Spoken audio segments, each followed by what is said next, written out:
Oh, hello there. What up? How's everybody doing?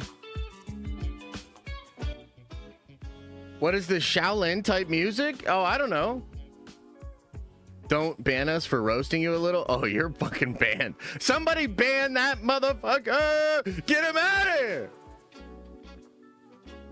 Switch the beat back. Should we go back to the other one? You guys like it?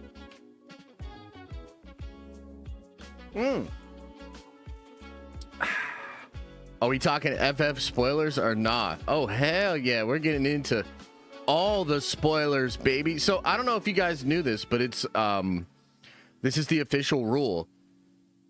After the first weekend, that Monday, when a movie is released, it's all on spoilers. So if you get spoiled, it's on you. It's your fault. That's how that works. That's how that works. Zach, what's up, man? 17 months of nerd vengeance feels like a lifetime. What? Oh, of greatness. Okay, cool. Much love, bro. Appreciate you, man. Thank you. Thank you. What's up, everybody? Put some respect on Superman's name. Nope. Nope. Good morning. How's everybody doing? Surfer felt flat. I mean, you know, she's not super busty, but I still thought she was pretty attractive. Then why was Friday's stream spoilers? Well, that one was labeled spoilers. You see, now you're mixing stuff up. You're mixing stuff up. When on Friday we labeled it as spoilers, and we kept the spoilers to the stream. Now, I'm not gonna label it like if you're just wandering around the internet today, like if you're wandering around the internet today and you didn't see Fantastic Four, good fucking luck. Okay, I'm gonna spoil it. I'm gonna be like Nickelback, man. Look at this photograph, and I'm gonna show you the goddamn Dr. Doom thing. I put it on the thumbnail. I don't give a fuck. Anyway, sorry. Let's calm down. Let's calm down. Wonder of Marvel says, Josh, what days aren't you streaming this week? That's actually a great question. I really appreciate that. Might as well say it now. No stream tomorrow. Okay? Look, I didn't want to break the ice like this, but it's his fault. He asked about it. So, yeah, no stream tomorrow. I know. Calm down, okay? We're going to have a nice one today, man. We're going to have a nice big one today. Nice one. Nice size, nice length, nice girth. And then I got to take care of some business tomorrow. That's what it is. That's what it is. F4's box office is looking worrying right now. 218 million with a 40% drop per deadline. Thoughts? I have no thoughts. Dude, who cares about numbers? You know, look, you guys always do this thing. You're like, oh, I always want to talk about the numbers. And I'm like, dude, that's not what I'm about. I'm about, like, it only matters if I like it. And it only matters if it's good. And it's fun. Who cares about numbers? You know? Fuck numbers. The movie is amazing. No, I mean, look, obviously, we're going to talk numbers as well. Numbers matter. But I did watch the movie again yesterday. It is amazing. I love this fucking movie. But I'm being facetious. I'm trolling a little bit. But also, like, part of why I'm saying that is whenever I bring up numbers for something that is inconvenient for y'all, you do give me a ton of shit about it. You're like, I get a ton of pushback about numbers. And then all of a sudden... Oh, Josh got something wrong. Let's talk about the numbers. Oh, we really want to talk about the numbers now. Yeah, okay. Yeah, all right. Yeah, all right. DC said numbers don't matter. I mean, I don't know if they said all that, but they did kind of say that if they just got to 500, they'd be good. So, yeah. Going on a journey to Mount Fuji to hide the Fantastic Four numbers? Is that what it takes? We'll be like the Avengers in Endgame, man. Whatever it takes. By the way, on a serious note, we will get into numbers. Here, let me go over what we're gonna talk about today. So, I have 3 bits of news, and then we're going deep. Oh my fucking god, bro! I have so many. I have theories. I have things that'll blow your mind. Like literally, my goal today is to get you to, while you're at your cubicle at work. My goal today is to get you to 3 separate times during the stream. Be like, holy shit! Like really loud, so everybody hears it. And I want your boss to come over the first time and give you a warning. I want your boss to come over the second time, give you another warning. And then the third time, you're going home. That's what we're going to do today. I'm going to shock you so much. Some of you getting fired. But it's going to be worth it. It's going to be good. It's going to be good. But anyway, here's the news. We're going to go over the Fantastic Four numbers. Why not more? Comic book movies totally cooked. The industry was right, not the distributors, which is kind of interesting. That speaks to Marvel fatigue. We'll talk about that. Doctor Doom has been confirmed to be from 838. I told you. And even after Alex Perez said that he didn't think so, and he didn't think there was any evidence of it, I told you he was.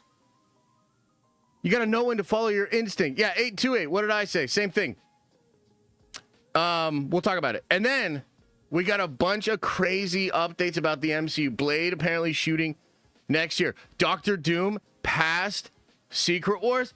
Oh, who said that as well? I know another person that it was me. I said that. Anyway, it's other people are starting to catch on. We'll talk about that. I think there's one other thing in there. Blade production. Doom. Oh, Ghost Rider. Yeah. There's some Ghost Rider stuff in there too. That'll be cool. So we'll start with those 3 news topics, and then we're going to start diving deep. We're going to get all up in them guts with this MCU theories and speculation and all that. Anyway, how are you guys doing? Did you guys have a good weekend? I know, that's probably a little too far. Hey, did you guys have a good weekend, though? My third hole is open. Jesus. Daniel RPK said that Doctor Strange 3, Shang-Chi 2, and Thor 5 Blade all still fit. No, he didn't. No, he didn't. Grandmaster. And if he did, somebody link me. Last year. Jesus Christ.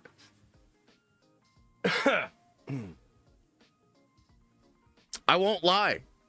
I'm already confused with universe numbers. So now there's 4, F4, main 616, MOM universe, and the Marvel's Monica Beast universe. What about Deadpool Wolverine universe? I like this shit, but even I'm out of characters, it would seem. Great weekend. MTG pre-releases. F4 on Sunday by the pool. Oh, that's cool, man. That is cool. Vincent says, just got back from the deployment. What? Nice, man. Welcome back. Good to have you back in the tower, brother. Fight almost broke out in my theater this weekend. Dude was on his phone. Smack my head, Atlanta. Oh, wow. Like on a call? Like, dude was dead ass on an actual phone call? That's wild, man. That is pretty wild. Did you see Wanda and Jean stands over Franklin? I mean, I saw some of that fighting. Yeah, I saw some of that fighting. I saw Rob was getting in on it a little bit. I didn't really pay too much attention to it, but yeah. I swear someone fell asleep. What, in the theater? Or in the tower? My theater booed the cartoon credits at the end? Damn. That's crazy. My Steelbook Thunderbolts comes in on Tuesday. Ooh, nice. Rob posting everything but his F4 thoughts. I thought he did didn't he say he was going to do a thing yesterday or whatever? Fans are so fickle. Fans are a little fickle. You're not wrong. F4 was fantastic. I see what you did there. I saw it in theaters opening day. It was great. The visuals were stunning, and every shot was mesmerizing. Yeah. I mean, look, so yesterday, because I was trying to go Friday, and then I was trying to go Saturday, and shit just kept, shit just gets in the way, you know? and we couldn't get a sitter or anything, so I had to decide, do I want to go watch this by myself? While Elisa's chilling with the kids. And I decided to go yesterday, went at a screening like around noon or whatever. And man, had a fucking blast, dude. There's a lot that I saw the second time that I didn't quite catch the first time. And I give the movie a really, really high score. Like, when I first watched it, I kind of felt like the first act was a little bit weak. But upon watching it the second time, I was like, nah, like that first act is really strong. There's actually a small lag in between the second act and the third act where like they're just doing a lot, and it's like you're supposed to be feeling this emotional weight, and they're still just doing a lot, and it loses me a little bit like in that area. But then once it gets into the actual third act with like Galactus coming down and everything like that, it's awesome. The movie, I love this movie, man. I'm not necessarily ready to say that it's in my top 5, but I could see it being in my top 5. I think it's that good. And especially as somebody who, like, I appreciate the comic book stuff and the spectacle. Like, I really like that kind of stuff. But Fantastic Four is like a film as well. That sounds funny, but like, it's actually just a really, really good movie. Like, the composition of the shots are insane. Like, they're all ridiculous. The performances are ridiculous. The little subtle setups and payoffs are very tight. Like, I think, how many writers did they have on this thing? Because I think they had like a couple story people and then maybe 3 writers or something. And Eric Pearson is one of them. Man, they did a great job. Yeah, I absolutely love the Fantastic Four. There was a lot of stuff too that as I was watching it the second time really opened up the brain to different theories and ideas and stuff like that. So yeah, it's really, really good, man. It might be top 5 MCU for me, to be honest. No stream tomorrow, but stream on Friday. Maybe, man. We're gonna I have a lot to do, man. And look, I'm excited to talk about Fantastic Four. I'm excited that Superman is still doing well and DC has a bright future. It's honestly awesome. Like, it is awesome to have a good future for DC and Marvel and be able to talk about both, speculate about both, etc., etc. However, if I'm being honest, I'm being real, it's also kind of nice to get this year break. Like, Spider-Man doesn't come out for a whole ass year. I'm excited for that. There's a lot of content that I want to do that isn't necessarily connected to like, oh, this movie is coming now or this show's coming now. There's a lot of like Marvel stuff, and I think just getting ready for Secret Wars and Doomsday and the reboot is going to be awesome. Lots to speculate about the DCU as we get into Lantern, Supergirl, etc. So there's a lot of cool stuff to do, but also like, you know, I'm going to try not to talk a lot about Warhammer today, but I got a lot of Warhammer content to cook, man. I got a lot of Warhammer stuff to do, okay? So I'm going to take care of some stuff tomorrow, try to catch up on some stuff.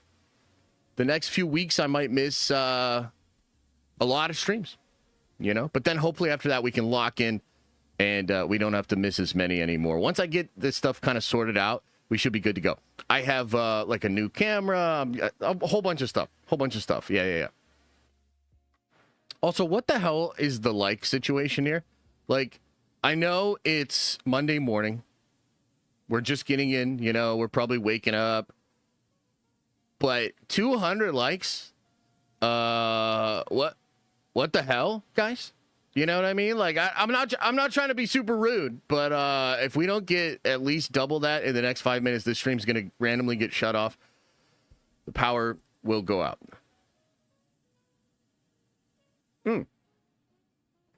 Okay. Let's catch up on some of these chats here. Darth Snape 66 says, I live here in SD and went to the Comic-Con for the first time yesterday. Oh, San Diego. It's too crowded and the lines for things are crucial. I met Ashley Eckstein. She was so nice. I feel bad for people having to travel far for this. You mean brutal? You probably don't mean the lines are crucial, although the lines probably are crucial. but also you're probably meaning that they're brutal. But yeah, no, that's look, San Diego Comic-Con does seem like kind of a lot. You know, that's part of the reason why I have never gone, is it does kind of seem like a crazy fucking situation. Even New York is crazy. Like, there are times going through New York Comic-Con, you're just in like a sea of people, and like, I don't like that. You know what I mean? I'm not into that. And I really don't like lines either. But having said that, I do eventually want to get out to San Diego. It did seem like it was a good time, even though there was no big Hall H for, you know, DC or Marvel. You know, I think Gunn did something. Of course, George did some stuff, which was really cool. I saw that Theory got to go see that, which is awesome. I've been in the room with George Lucas as well, and it is a really cool experience. So that's awesome. But yeah, I'd like to go. In fact, a buddy of mine works security there every year. And I probably shouldn't say this, but yeah, I've been thinking about maybe going next year. We'll see. Pelamani 2351 with a $20 holla. That is very generous, brother. Thank you. Says, remember when Snydrome and The Incredible had a baby, and the movie when they came through the door, that scene, I'll be a good mentor. That is the exact kind of scene from F4 mid... What? Oh, Syndrome. Okay, from The Incredibles. Had the baby towards the end of the movie. Yeah. I can see where you're coming from. Brother, I got to be honest. I read that comment and I was like, what the fuck is he saying, dude? But no, I do understand. He's saying Syndrome when he... No, you're good, bro. When he gets the baby. It is very similar. In the post-credit scene. You're not wrong. The Truders with a 5 spot says, how do you think Spider-Man 4 post-credit scene will tie into Doomsday? And has there been any big Spider-Man post-credit scene with big implications? Has there ever been a big post-credit scene with big implications? I suppose the one that comes to mind was the Far From Home one, where Peter's identity is revealed, but then that kind of gets shown in the next movie either way. So you didn't need to see it necessarily, but it does set it up, right? So, I don't know. It's way too early to say, but I will say this. They are filming, apparently, they begin filming Spider-Man 4 this week, which is pretty cool. Like, we're going to get some leaked set photos, you know, we're going to get some stuff going on for sure. So that's cool.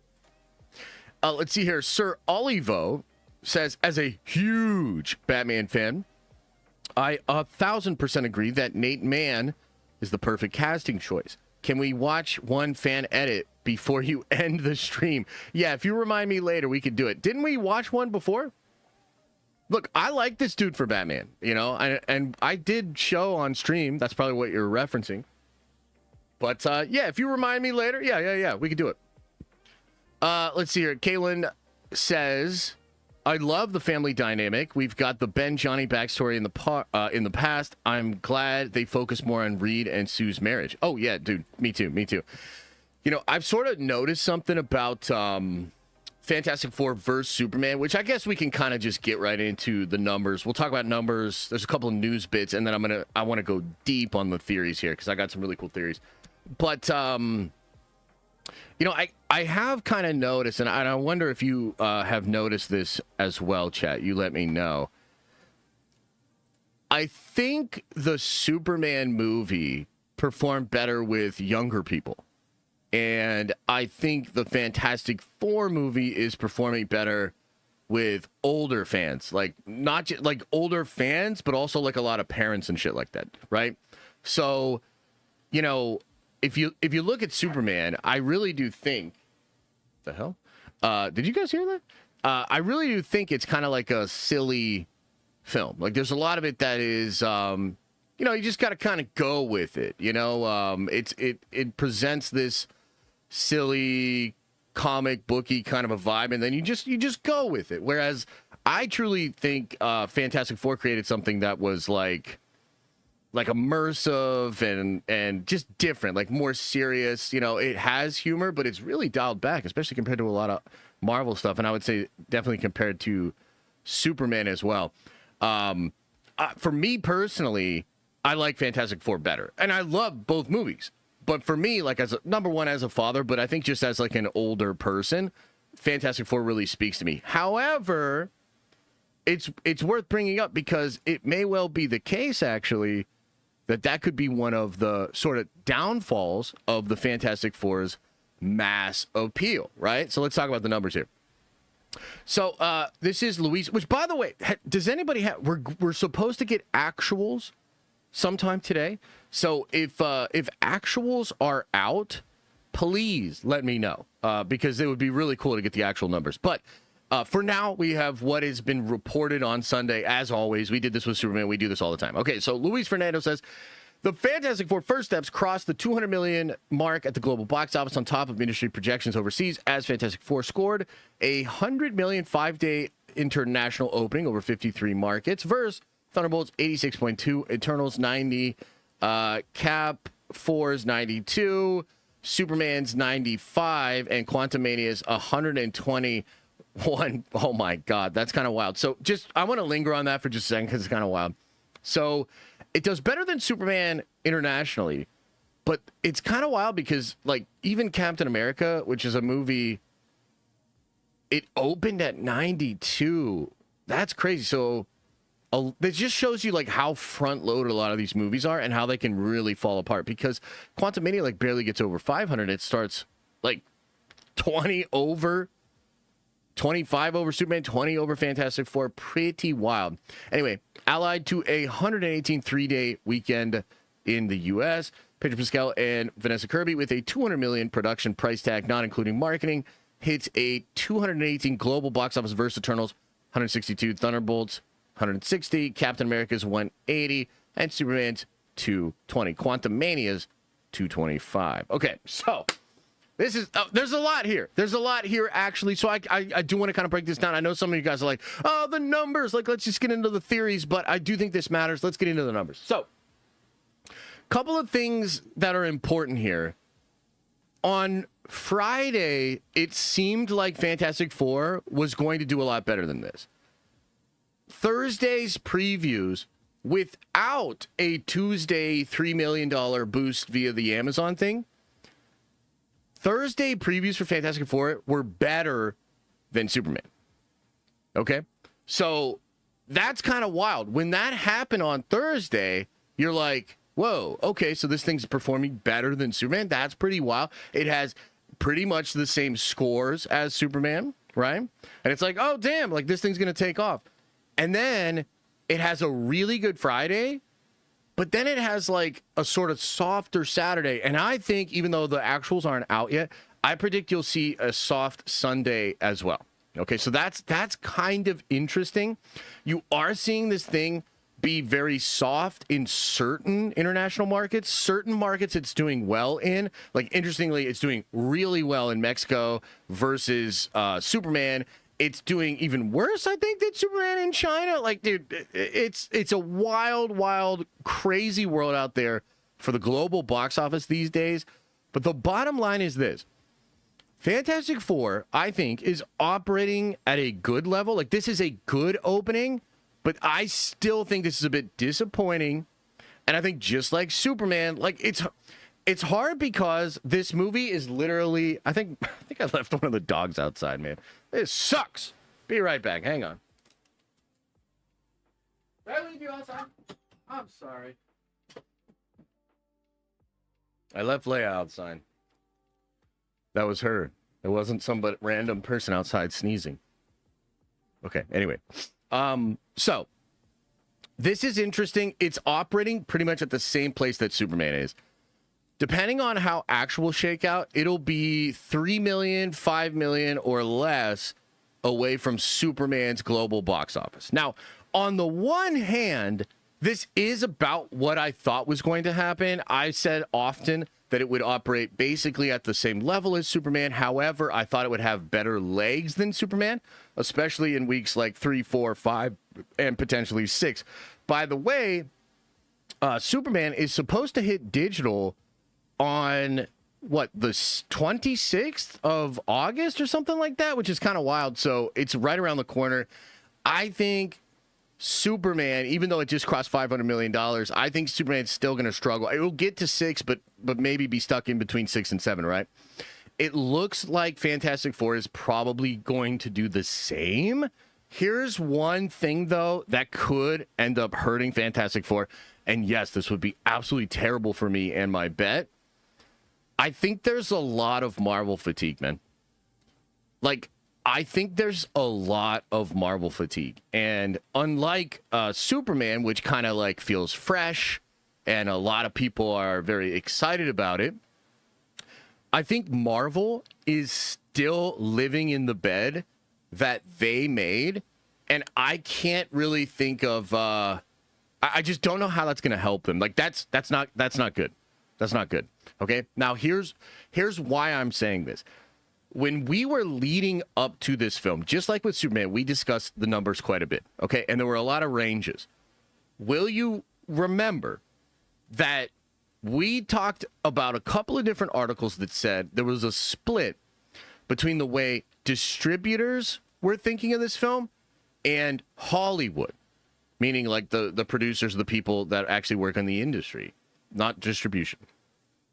Distribution saw a lot of signs that this movie would do very good, even bigger than it opened. But people in Hollywood kept saying, we are keeping the projections low.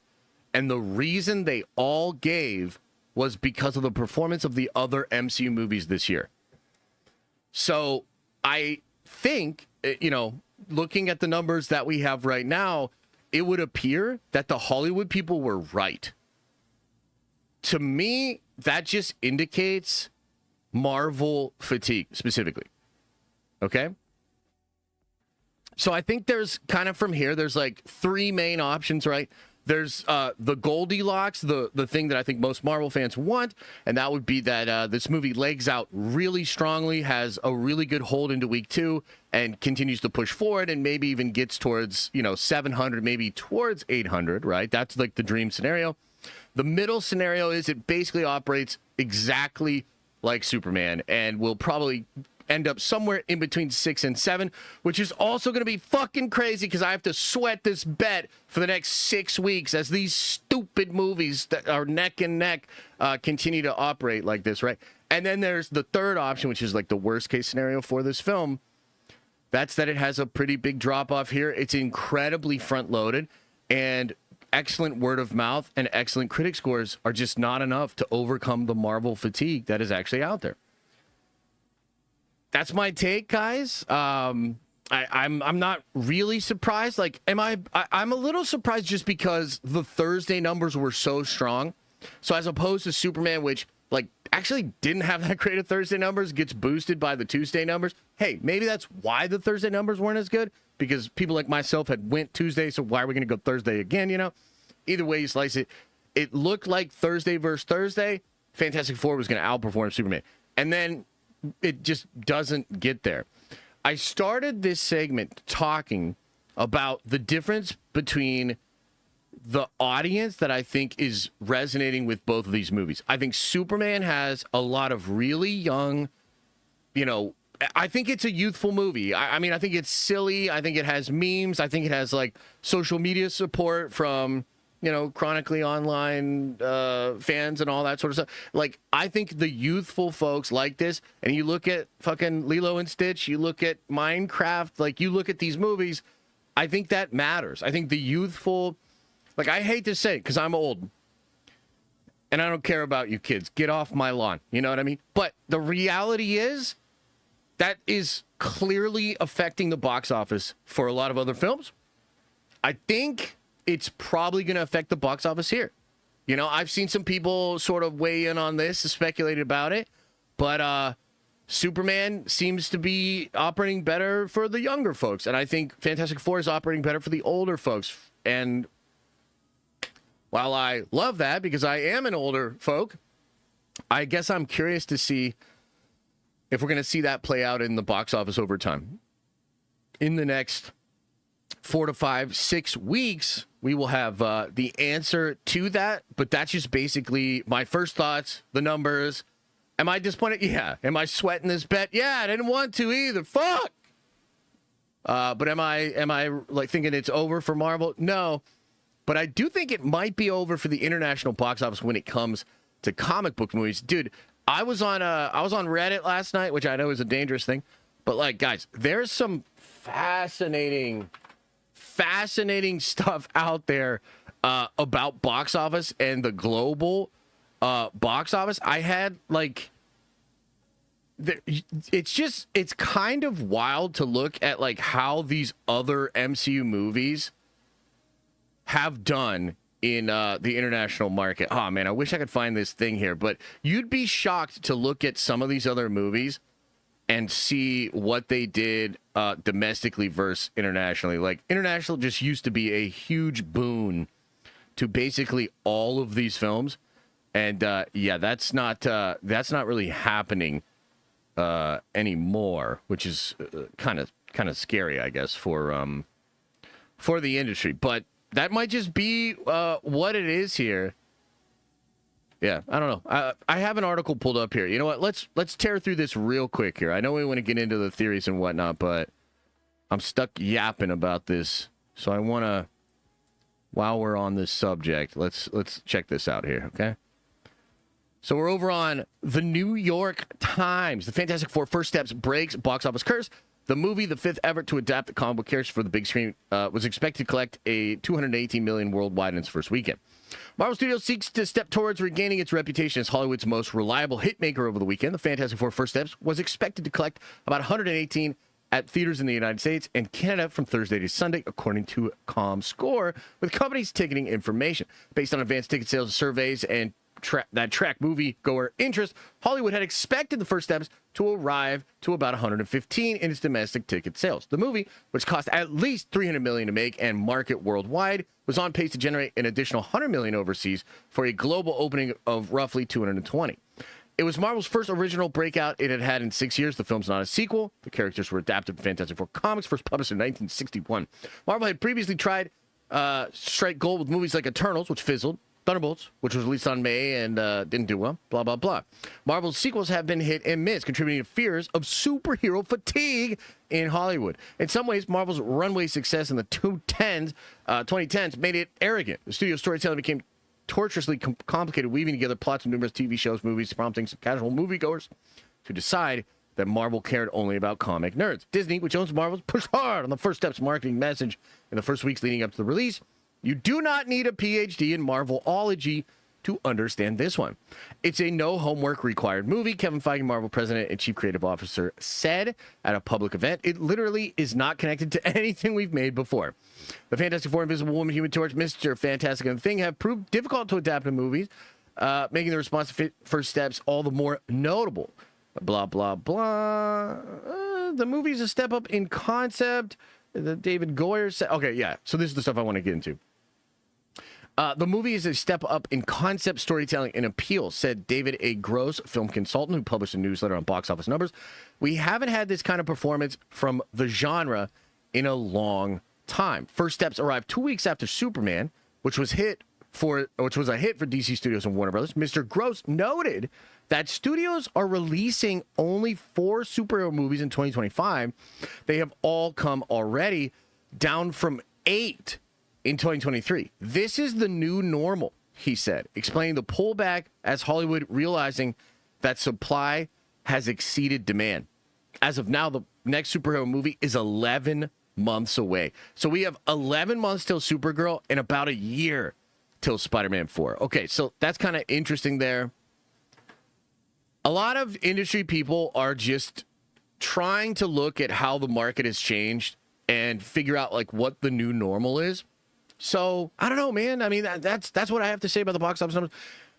I guess the question is, what does it mean if this movie doesn't get to 6? Like, that would be pretty bad, but it's not like they're going to cancel Doomsday. Like, Marvel's in such a weird spot, right? Where they have, in my opinion, released 2 bangers back to back. Thunderbolts is a banger, but didn't blow up the box office. Fantastic Four is fucking incredible. And we'll see where it lands. You know what I mean? Probably in the 6s. Maybe that's as good as it gets for now. And until the fatigue goes away. So again, it's awesome that we have this 11-month break and a year break, right? Until the fatigue goes away, is this the ceiling? Is this the ceiling forever? Right? Because there are some people that are suggesting that, like, even Doomsday won't crack $1 billion. Spider-Man, I don't know, it'll probably get close. But what if it doesn't? You know what I mean? And what if Supergirl doesn't? Like, what if Supergirl makes like 400? I think Hollywood pulling back, trying to figure out what is the status for comic book movies in general now. And the next couple of weeks are going to be very telling. Like, it's going to kind of explain where we're at. I personally think fatigue is playing a big role here. I think this year break will help, just like it did for Deadpool and Wolverine, giving them a big break, and then boom, Deadpool, Wolverine spectacle, right? Maybe they can make the floor or the ceiling much higher than it looks right now. But it's also possible that the comic book movie genre will have to adjust moving forward because it just can't count on 7, 8, 900 million, $1 billion anymore. Like, period. Which would kind of suck, but at the same time, I don't think it's going to go away. I think you're still looking at probably 4 comic book movies a year for the foreseeable future until it like gets really, really bad. But yeah, it is kind of interesting, man. So those are my thoughts. Those are my thoughts on the box office. I yapped for way too long. Sorry. I'm sorry. Okay. You know, it's your fault. You guys wanted the numbers. You guys wanted the numbers. Now we're 40 minutes into the show. We haven't talked about shit. Anyway. CC Black says, actual box office numbers will put F4 over Superman. I kind of doubt that, brother. Unfortunately, I think they're going to be lower. We could be wrong, but unfortunately, I think they're going to be lower. John Johnston says, my favorite part of the movie was when Galactus saved the squirrel in Act 3. Yeah, it was really meaningful. You know, it meant something to me. Pioto the Sky says, F4's final act is a 3 out of 10. The rest of the film is peak. Damn, 3 out of 10? That's pretty harsh. Scrappy says, took some casual Marvel normies to F4. They're tired of Marvel because of the recent trash, but they all gave F4 a 7 out of 10. What did you go with, IGN? You went with the IGN editors? Super excited about the future. Oh, that's cool, man. No, that's awesome. I'm just messing with you. Peter Stone says, based off numbers and breakdowns, more people over 25 saw Superman than younger. Superman is just better summer movie and more rewatchable, I think. Josh, hey, look, that's your opinion. That's fine. I definitely don't think it is. But I will say it's a really fun movie. Like,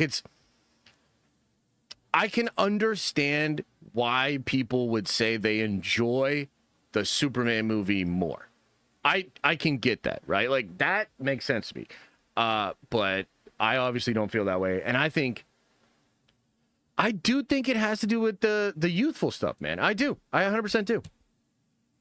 Anyway, any other thoughts on the numbers, guys, before we move on? Any other thoughts on the numbers? More action in Superman? Maybe. I actually think they both have pretty similar action, which is not enough. Rewatch Soup Saturday night in my small local theater. About 25 people and 75 were at least 50 years old, and they all erupted at the end. Wild. Interesting. Yeah, that is interesting. You know, so when I went out yesterday, there was a bus full of kids that had just pulled up to see Superman. And I had a thought of Man of Steel when Clark's like, what, should I have just let him die? And I was dead ass like, maybe. My theater clapped 3 times during the film and erupted screams and cheers in the post-credit scene. Oh, that's cool, man. That's cool. Josh, did you know about Marvel vs. Capcom? What do you mean by that, dude? Bro, please tell, did Avatar 3 trailer will upload online today? Yes, Please tell it will today. I wish F4 was longer. Yeah, a little longer would have been good. But to be honest with you, the pacing's incredible. The pacing is incredible. Dios mío. The Minecraft movie is actually good. Okay. Yeah, okay, bud. No, I'm ready to go balls deep. Oh, shit, I bet. Avatar trailer is out. Let's watch it. Dude, that trailer's fantastic. But we're not going to watch it. It's great, though. Like, it's incredible. It's incredible. Soups is king. I mean, Soups is doing well. You know what I mean? I'm really interested to see what the numbers look like when we take a step back and we look at the whole thing. The whole kit and caboodle, man. You know? Like, I want to see what that looks like. You know, there's a part of me that's a little nervous about Fantastic Four, to be honest. Because, you know, especially the way it was so front-loaded. Like, I don't know. But then again... Maybe it does a Guardians, you know? I don't know. We're going to have to wait and see. But why don't you wear your wedding ring? Oh, that's just because I don't like it. The building drop with Mole Man made me smile so hard. Yeah, that shit was dope, man. That shit was dope. Finally getting into MTG with my homie. What beginner decks am I loading up on? I have no idea. Oh, wow. Well, that's a complicated question. What kind of Magic are you going to play? Are you going to play Standard? Are you going to play Commander? Commander's the best way to play, to be honest. That's the best way to play. But what kind of Magic are you going to play?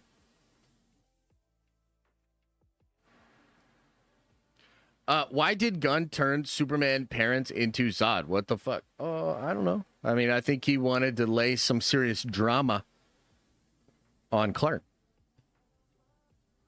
Yeah. Commander for sure.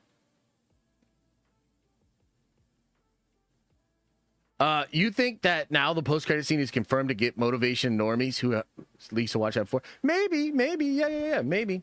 I have a lot of thoughts on the post-credit scene. Darth Wren says, think F4 will do better with conservatives? Well, you know, so it's interesting that you bring that up, right? So one thing that I noticed, I don't know if you guys noticed this or not, right? But it seems like a lot more anti-woke channels, or I guess you could say conservative media or whatever. I don't know how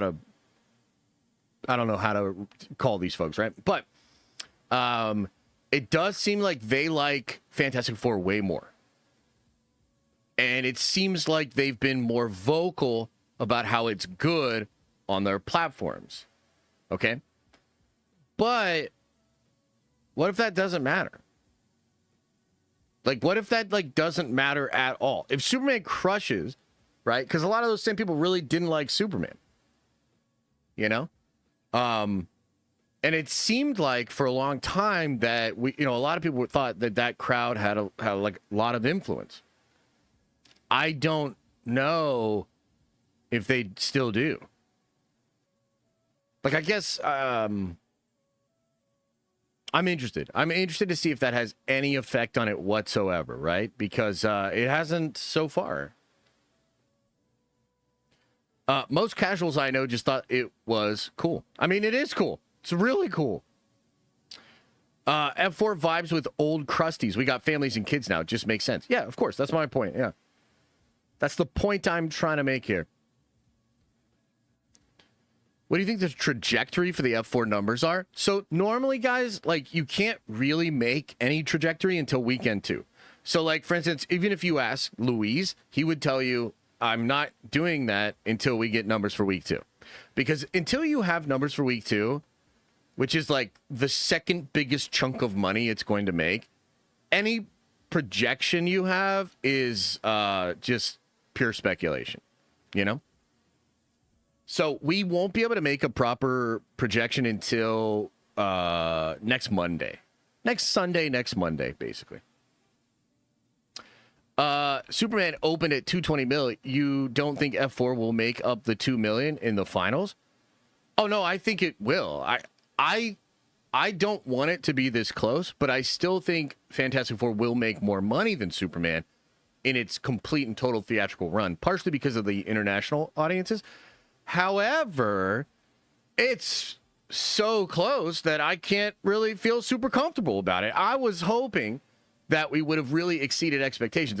If we were looking at like 20 million more this weekend, I would have felt a lot more comfortable. Do you know what I mean? As it stands right now, we're going to have to sweat it out. Like, it's going to be very close, unless it isn't, right? Like, it depends. Week 2 really will tell us the next part of this story.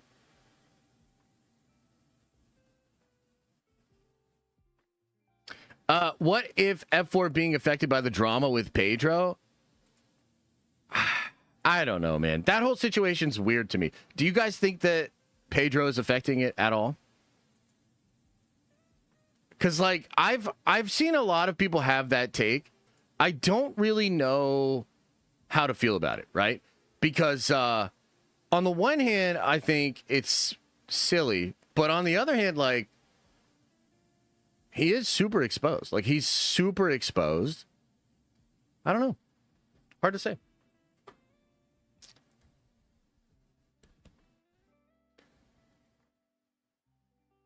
I've seen people watching Superman 5, 6, 7 times in the theater. Yeah, that's true. People complaining never going to see the movie anyways. Easy to say. No. I mean, it's easy for you to say. It's easy for you to say. Devin Wells says, so does Gunn pitch this as a win to WB this morning? No, I don't think so. If anything, he could pitch the hold that Superman had. Superman had a decent hold in the face of incredible competition. That could be considered a win. Bryce Samia says, hope all is well, brother. All is well. All is well. You know what else, too, guys? I get to play Warhammer tonight. I know. I wasn't going to bring it up, but I get to play Warhammer tonight, and I'm so excited. It's been like a week and a half, maybe 2 weeks since I've played. Whoo! And I got a crazy list I'm cooking up tonight, baby. DBZ now says the weekend multiplier was pretty good and showed a front-loaded Friday. I don't believe F4 will have strong legs. You might be right. We'll see. Mr. Rossi says, would you say the Soups fans have a child's mind? Well, Rossi, you know, in all seriousness, you might be sensing that there's a far more rude version of what I'm trying to say that could be in my brain. But you see the difference between you and I, Rossi? Is I'm going to keep that shit to myself. Anyway. 2 drop ships. Well, I'm actually really happy I didn't buy that drop ship. Oh, my God. I almost dropped $1,000 on another Warhammer model over the weekend. And now I'm actually really glad I didn't. Partially because it was fucking bet, but also partially because I went in and looked at, like, I went into Tabletop Simulator and I looked at the thing and I was just like, Jesus, dude, this ship is so big. Like, where do you even hide this fucking thing, dude? Yeah. You know what? I did, Kendall, you know what I am going to get, though? And I don't even know if I should tell you this, but I'm going to tell you anyway. A buddy of mine is not really playing anymore, and he's going to sell me a bunch of his Tau. So I'm actually going to pick up a bunch of Tau for pretty cheap in the next couple of weeks here. So we're fellow Tau players now. We're fellow Tau players now. Ethical Prod with a $20 holla. That's generous. Says, after second watch of F4, I found myself not loving it as much. I think I was missing some of the beats building the characters up, especially Galactus. Still a solid 9 out of 10 for me. My buddy said it was a 7 out of 10, all VFX, Nerd Vengeance for life. Yeah. It's kind of interesting, man. I will say this about Fantastic Four. Like, look, I really like this movie. I'm going to glaze the shit out of this movie. And we're going to get deep on some stuff that I think is explored in the film. I think the movie's incredible. I'm honestly this close. I'm this close to calling it a masterpiece. You know what? Fuck it. It is a masterpiece. It's a masterpiece, chat. I love this fucking movie. I was sitting there, and I don't mean to like stomp. I don't mean to like take your $20 and be like, oh yeah, that's nice. Guess what I think? But at the same time, here's what I think. I was in the theater yesterday, dude, and you know, I'm just like, how is this thing gonna hit me the second time? Because the first time, like, the first part was a little shaky for me, and then we get into it, and I'm like, oh, this is dope. I had the experience yesterday of being like, oh my fucking God, this is so crisp. This is so good. Like, so much of it was way better than I remember. There were little subtle things. Like, first time I watched it, there's that scene, and I noticed the Jack Kirby guy with the drawing board. Second time I watched it, I was like, oh my God, it's Stan and Jack. It's literally Stan and Jack at the drawing board. I was like, that's fucking crazy. There's a lot of like little things that I picked up on the second time, and I thought it was really, really crispy. They actually do a great job of setting up a couple of things, including like Reed's capabilities and his ego about his capabilities. They beautifully set up using the sun as bait at the end, and how like the conflict that he has with Sue throughout the film goes there. Johnny wants to sacrifice himself several times throughout the film and it's interesting. It like shows you things that then get paid off later. I think it's actually really good, man. Like, I think it's really good. And I think it's far sharper than people are currently giving it credit for. But I also think it's going to be a movie that is revisited a lot. And I think people are they're going to realize over time how good this thing is, which is frankly the opposite of Deadpool and Wolverine. And I'm not trying to be rude. I like Deadpool and Wolverine. I'm happy that it exists. We had a blast with that fucking movie. But Deadpool and Wolverine had the opposite effect, where it made all this money. We were so hyped up. And then over time, as we watched it more and more, we're like, I don't know about that. I think you're going to have the opposite effect with Fantastic Four, where more and more people are like, bro, this shit's really good. Like, this is crazy good. But that's just also probably because I really like it. You know what I mean? Let's see here.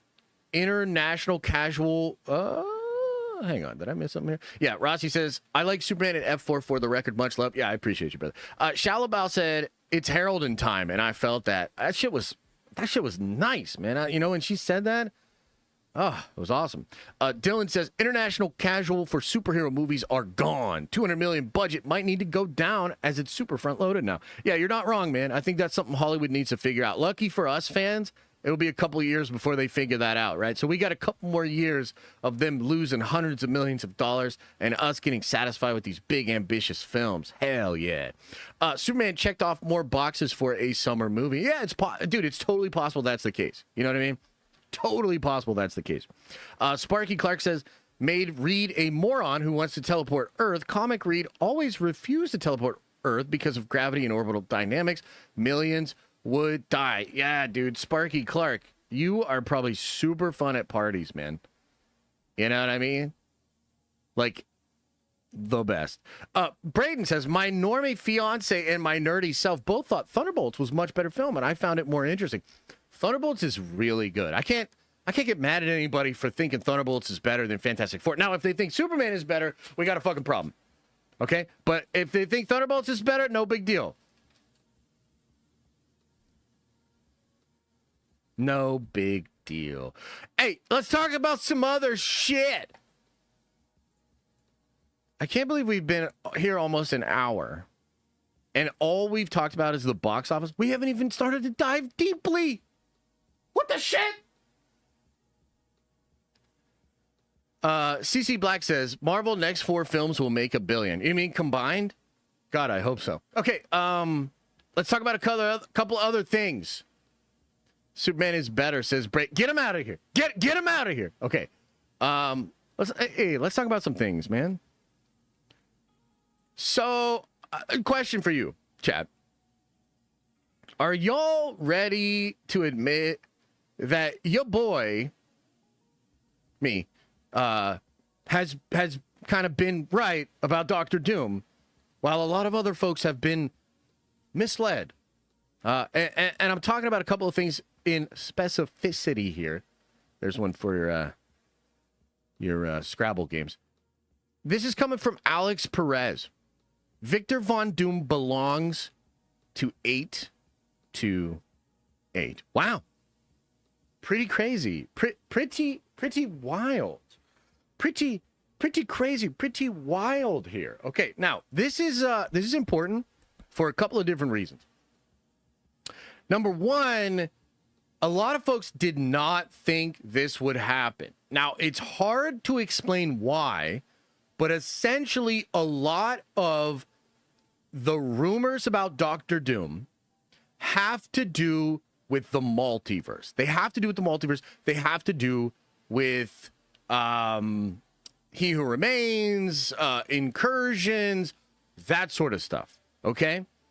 So a lot of folks did not think that it would be just as simple as Doctor Doom is from this universe with Reed Richards. Okay? And there were folks that were saying as we were leading up to this film that there was nothing in the movie to suggest that Victor Von Doom was from their universe. That's actually what Alex Perez said. And when he said that, I was like, I don't agree. I think there are things in the film that lead me to believe that Victor is from this universe. Now, all of a sudden, it's breaking out there. A lot of people are talking about, by the way, Alex Perez seemingly knows something else about Victor that he's not letting us know. I think he knows that my theory is correct, and he just doesn't want to say it yet, okay? But that's speculation. I haven't spoken to Alex. I don't know. My gut is telling me I was correct, and I think he just found out that I was correct. Anyway, point being, why is it so crazy that Victor Von Doom is from this particular universe? And how do we know that he's from this particular universe, besides the fact that Alex is now saying it? Well, in the film, there are two separate instances where a world council, like something like the United Nations, are meeting together to form up the Future Foundation. In the one part of the film, it is to put all of their arms down to like demilitarize, and they're like all about that. And then later on, it's to build all the shit to teleport the Earth away, right? Which made that one dude in chat really butthurt because it makes Reed a moron or whatever, right? So anyway, point is, that's kind of established in the film that Latveria is there and it exists there. I would also say the post-credit scene is a super big clue. And we're going to do a whole section on the post-credit scene in a bit here because everybody's getting this thing wrong. And there's a lot of stuff that I need to point out that's going to blow your fucking mind when it comes to that. However, the reason it is so important that Doctor Doom is from this universe is that it eliminates a lot of other possibilities for his origin. Okay? So, number one, it eliminates that he comes from a dead universe. It eliminates that he comes from one of these other universes that we have met. It eliminates the possibility that he comes from a universe that we have never experienced before. It eliminates the possibility that he's a Tony Stark variant. Don't you see? And instead, what it says is that he is, for all intents and purposes, 100% comic book accurate Victor Von Doom. And one of the things that's kind of cool about this Fantastic Four movie is that we get a lot of scenes with the team and the villains. Mole Man plays a pretty important role in this film. And two separate times in the film, it is shown to us that Sue is able to work with some of these villains. Mole Man, he doesn't like Reed, but he's willing to work with Sue. The reason Mole Man and Reed cannot get along is because they have a history. Okay? The fact that we see all of these different, like Giganto, and we see that there's the monkeys, right? There's the Mad Thinker, all of these different villains that Reed mentions when the police are going to shut them down after he baby-proofs the world. This is all to suggest that, as far as we understand it, the basic comic book version of the Fantastic Four is what happened here in this world. Meaning, way before Reed Richards got his powers, he was at university with Victor Von Doom. Okay? Now, I guess you could say, like, well, how does this tie into all of the multiversal stuff, all of the stuff that's going on, right? Well, even though this movie does not directly deal with the multiverse, there is two big elements of multiversal stuff that was dropped in the film. Number one, there's the part where Reed is speaking to the children. Okay? Which, by the way, too, on a side note, when I watched the film for the second time, I realized this is a joke, another self-referential joke about Marvel fatigue. They're in a group of kids. He's on the chalkboard. He's talking about parallel dimensions and parallel Earths. Everybody starts to go to sleep, and he says, "Who wants to see a big explosion?" Is that not the perfect joke about how the audience is feeling about the multiversal stuff? I thought it was brilliant. You might think it's a reach, but I'm telling you right now, they made that, and they made the Phase 4 and 5 joke as well about the female casting. I'm telling you, that shit's in there. Anyway, point is this.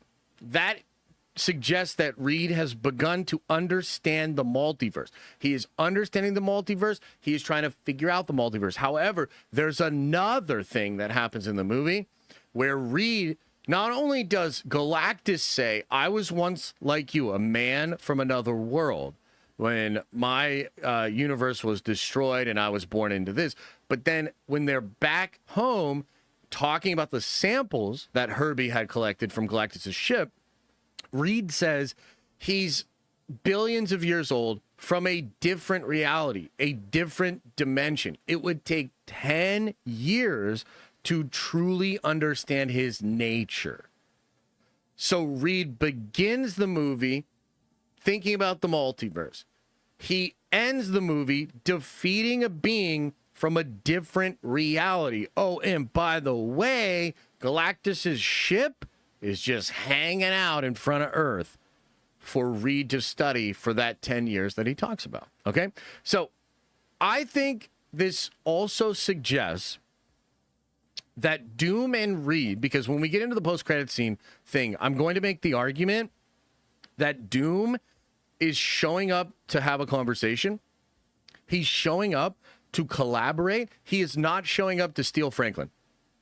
And in fact, Sue knows Victor. And I'll talk more about that in a second, but I can see evidence that Sue Storm knows Victor. Of course she would. She's the international person in the comics. They know each other. They have a relationship. And just like Mole Man, Sue Storm fucks with Victor. Victor fucks with her, but Victor does not fuck with Reed. Right? So you can see how it's kind of like set up and established. Either way, I believe what this means is you're going to get a lot more Reed Richards and Doctor Doom than we initially thought. Okay?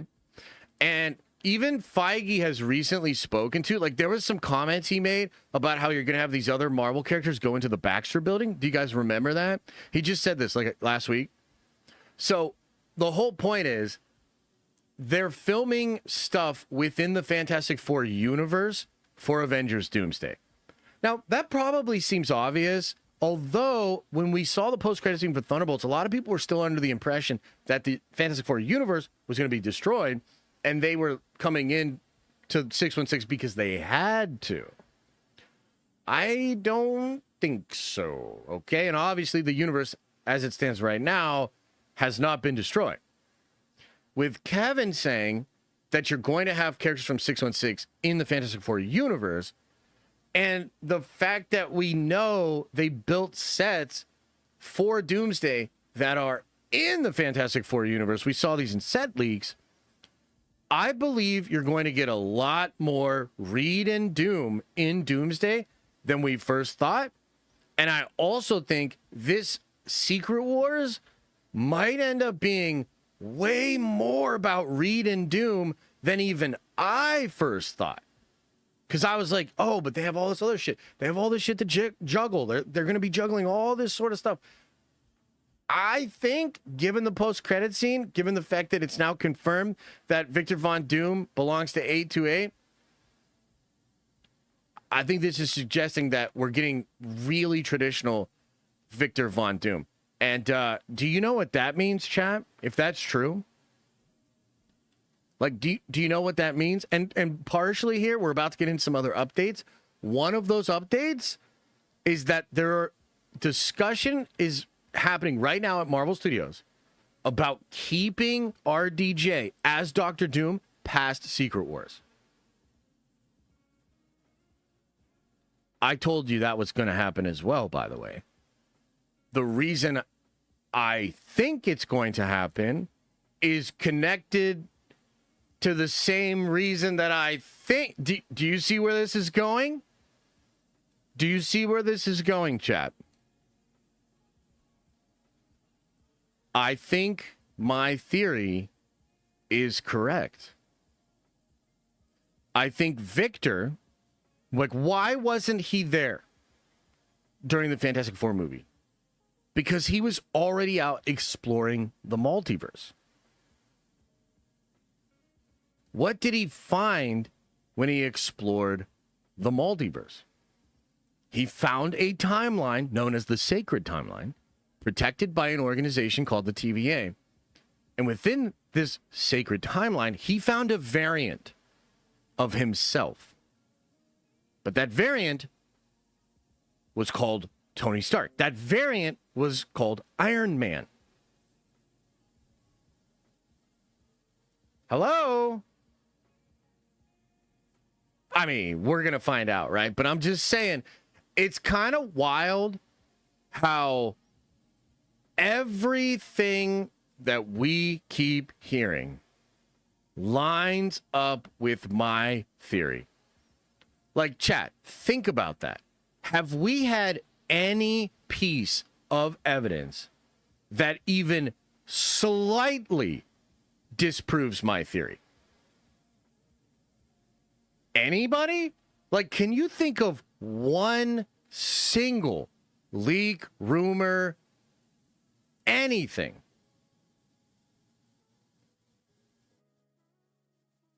I don't know. I don't know. What's the theory?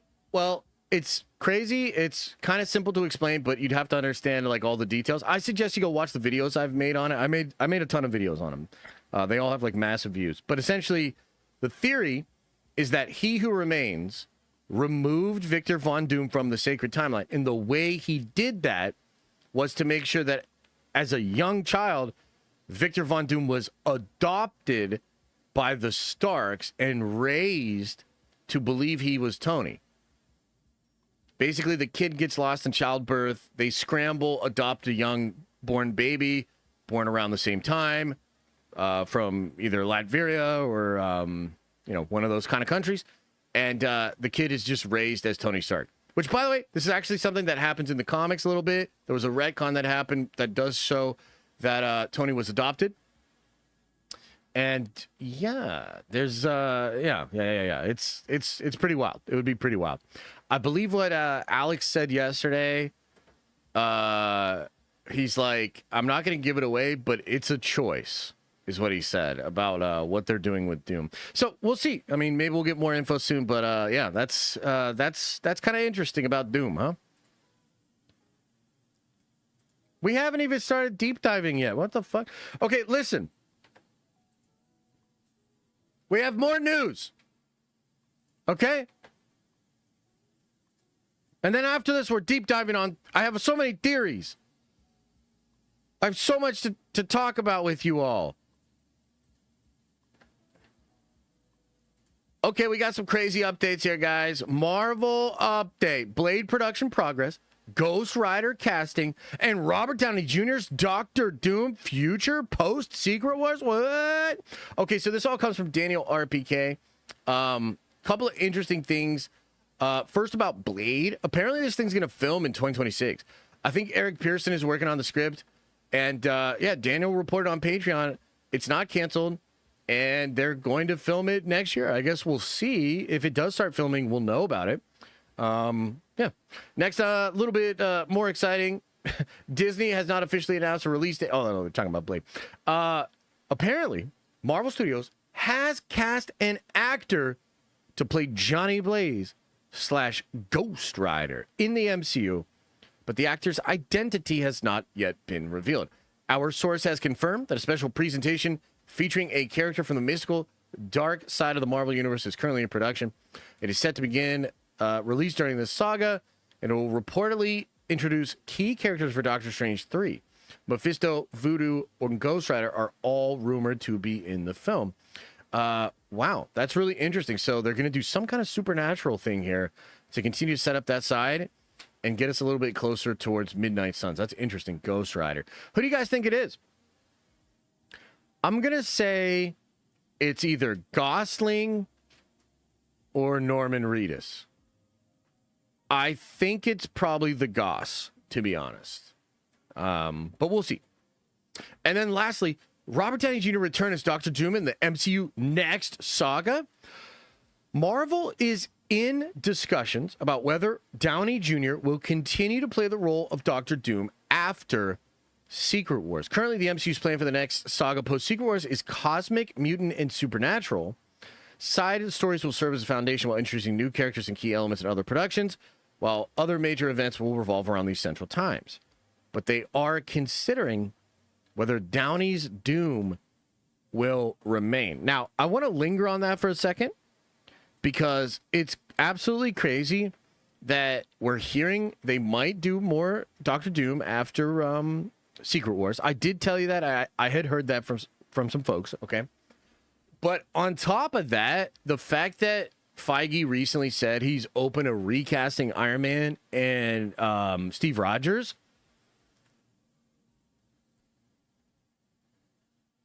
All of a sudden, it's like, wait a minute. How could they keep Robert Downey Jr. as Dr. Doom? Why would they keep Robert Downey Jr. as Dr. Doom? Well, according to Alex Perez, the original plan was that Dr. Doom would be the main villain of the next saga. So Kang was originally going to play out here. Doom would be introduced in Secret Wars, potentially also still be the big bad of Secret Wars, or like, you know, some kind of big threat thing or whatever, right? But the whole point of the next saga was going to be that elements from the timeline that He Who Remains had been sort of keeping away were now there. This was mostly going to be the mutants, the X-Men, and Doctor Doom. All of them are seemingly removed from the sacred timeline, probably because he didn't want to have to fight against the Doctor Doom in the multiversal war, right? Very, very interesting. So with that in mind, with a reboot on the way, if they're considering keeping Downey around, it would mean that, number one, they found a way to make him the big bad now and also have him be the big bad of the next saga, or be some element of what's happening in the next saga, which could be really cool. It also suggests that he is the true Doctor Doom, which I've been trying to tell you guys.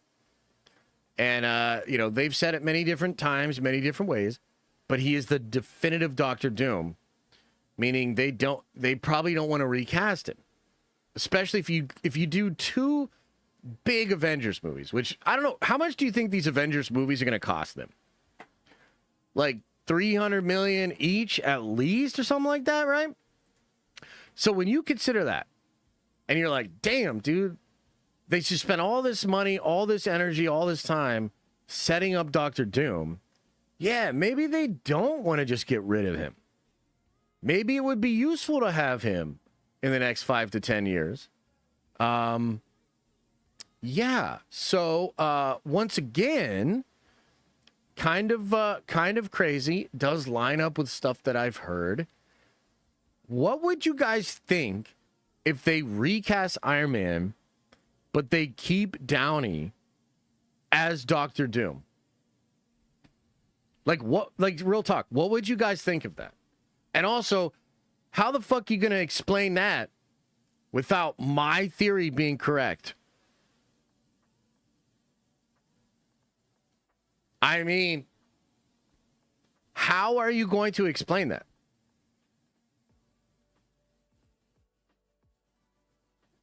Like, do you see what's happening? And I know some people are so mad. They can't believe it. You know? A 70-year-old Doctor Doom, though? Sheesh. I mean, I don't know. Hugh Jackman came back. People seem pretty excited about that. Honestly, would depend on how Doom is portrayed by RDJ. That's fair. That's fair. That's honestly the most fair thing anybody has said in chat. I like it, but will the general public accept it? I guess we'll see. They've got a couple movies to explain it. So this is kind of cool, though, right? Like, you've got some Ghost Rider stuff picking up. Blade seems to be firing.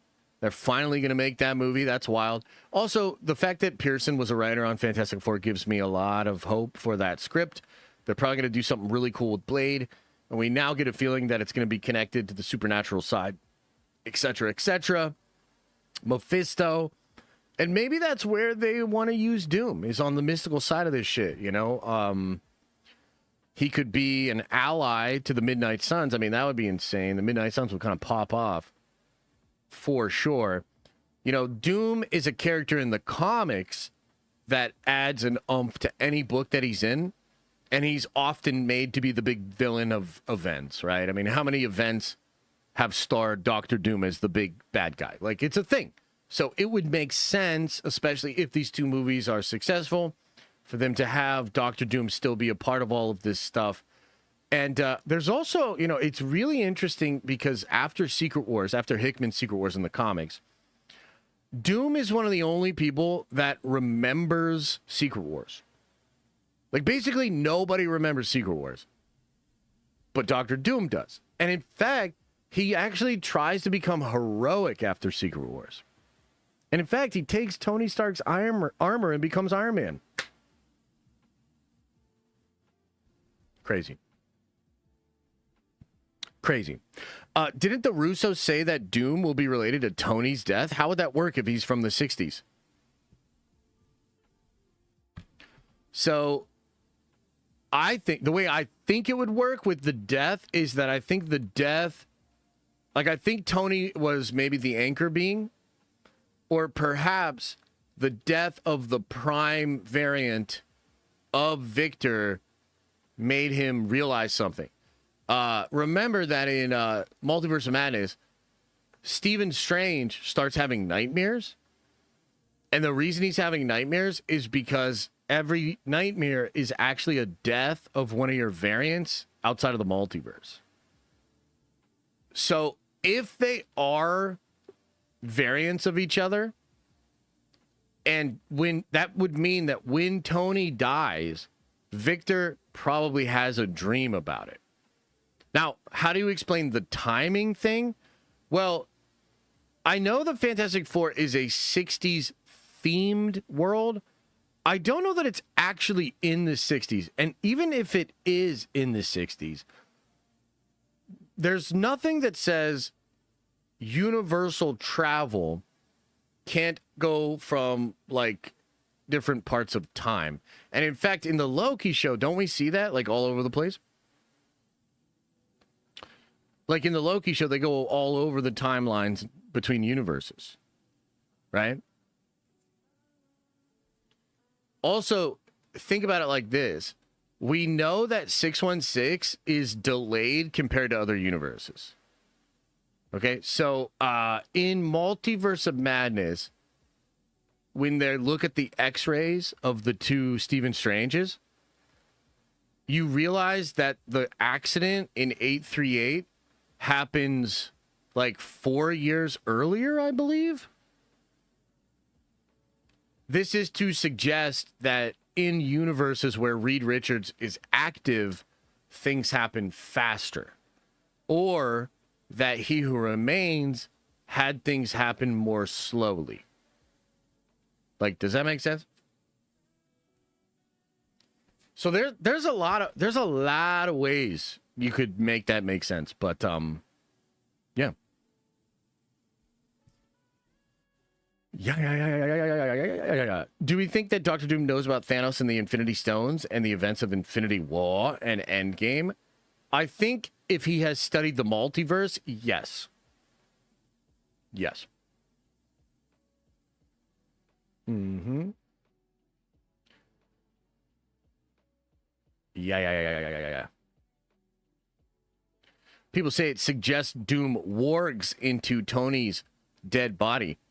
Well, do you know how he could do that? We've already seen this happen. If they are variants of each other, then Doom can dream walk into Tony's body, even if it's dead and decayed.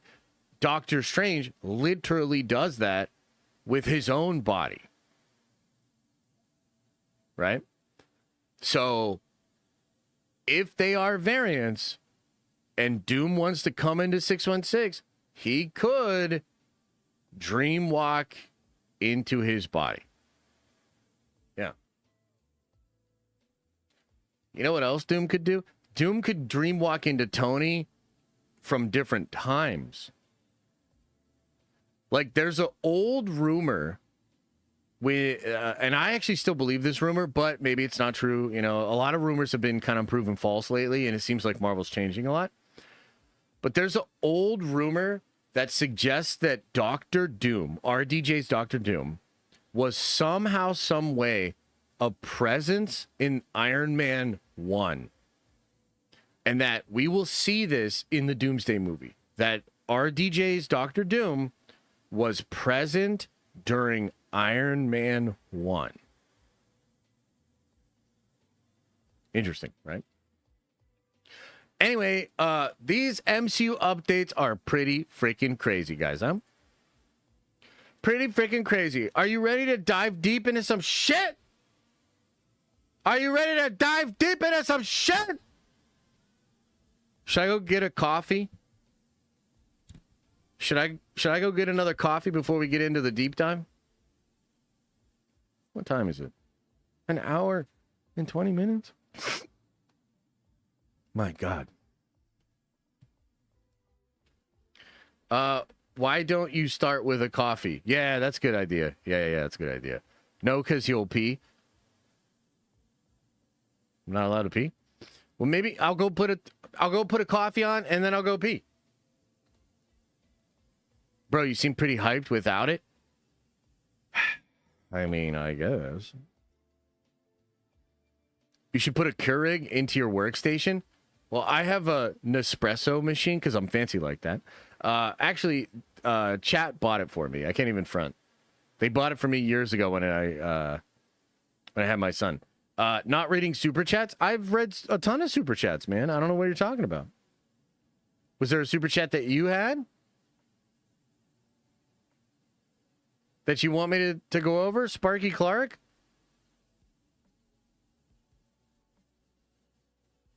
Oh, you just want to fight about Reed and that? I mean, brother, no. Like, I don't know what to tell you, man. Like, nope. Bro, Josh, what are your thoughts on Brandon Scalina for Batman yesterday? Fucking love this dude for Batman. I don't think he's going to be Batman, though. I kind of get the feeling that he's they're playing some social media games to try to get people to, like, fan cast him for Batman.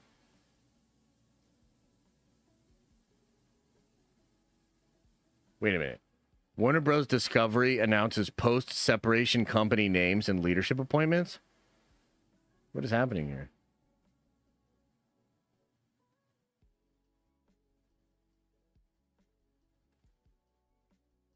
That doesn't seem good.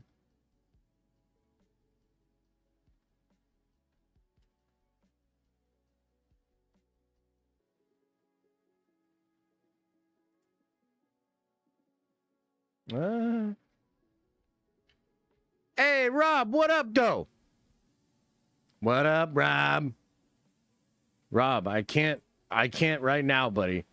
I would love to give you a call, but I haven't even started. I don't know how long I've been streaming, Rob, but I just got out of my intro. Okay? I've got 1, 2.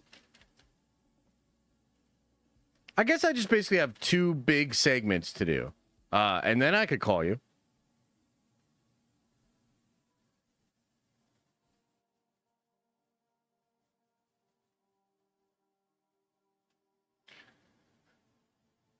Yeah, look, it's just crazy because, like, I totally hear you, chat, but if you know me at all, you know that, like, I'm unreasonably stubborn, and it does not matter how much you complain, yell, or say that you want something.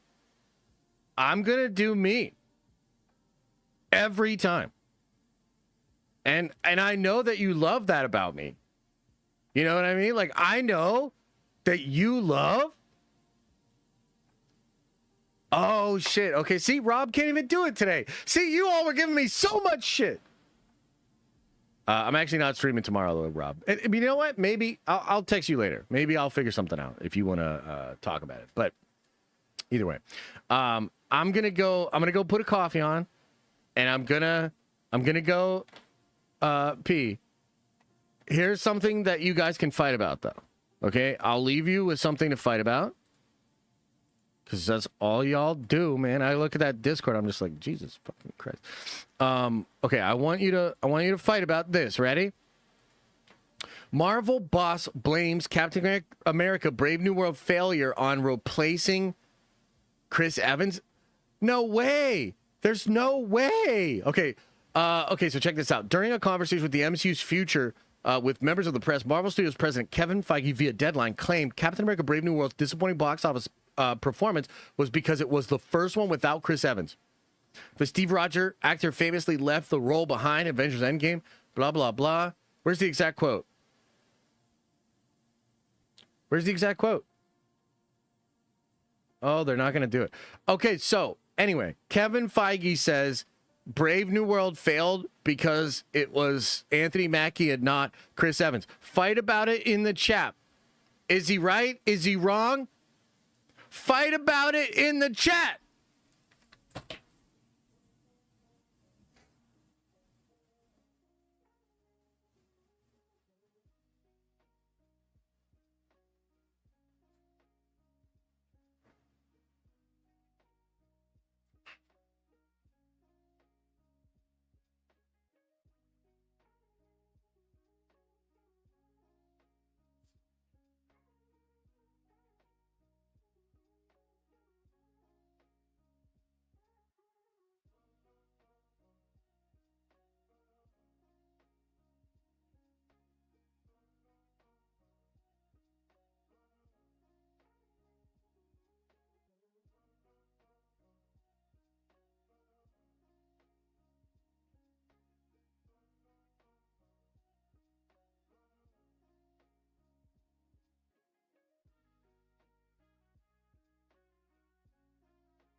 Yo,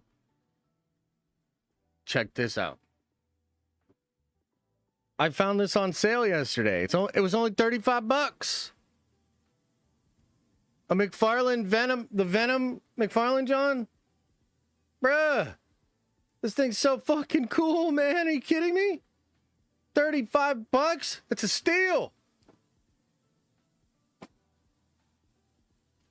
It's a goddamn steal. Okay, did you guys stop fighting about it? What do you think? Who was right? Who was wrong? I was rooting for Anthony Mackie. I like Anthony Mackie. He's a cool dude. You're banned, Josh? Oh, shit. We've collectively decided the headline is clickbait. I'm proud of you guys, you know?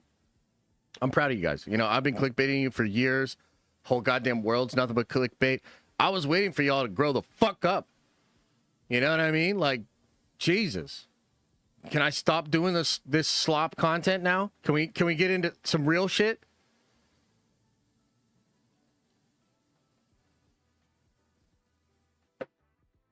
How's the Nespresso? It's good, man. It's good. You see that foam? You see that foam there? Whoo! Okay, are you guys ready? I promised you some mind-blowing shit, and I'm going to deliver it, okay? So let's talk about the post-credit scene. Read your super chat. Well, you picked a terrible time. You know what I'm going to do?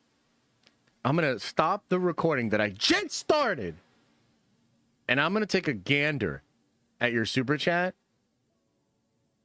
And you better hope it has substance, Trevor Hansel. Is Sokovia just what became of Latveria in the 616 because there was no Doom? Maybe, possibly. I like where your head's at. Now, you got to pick a better time because I'm... all right, you're not banned, but just chill out. Let me cook. Can I cook now? Okay. Okay, let's talk about the post-credit scene for the Fantastic Four without any goddamn interruptions. Okay, listen, this scene's cool, but everybody's wrong about this scene. I've seen a lot of people saying this, that, second, and the third about the scene. They are wrong, okay? Couple of reasons why. First of all, people think Victor is being hostile in this situation.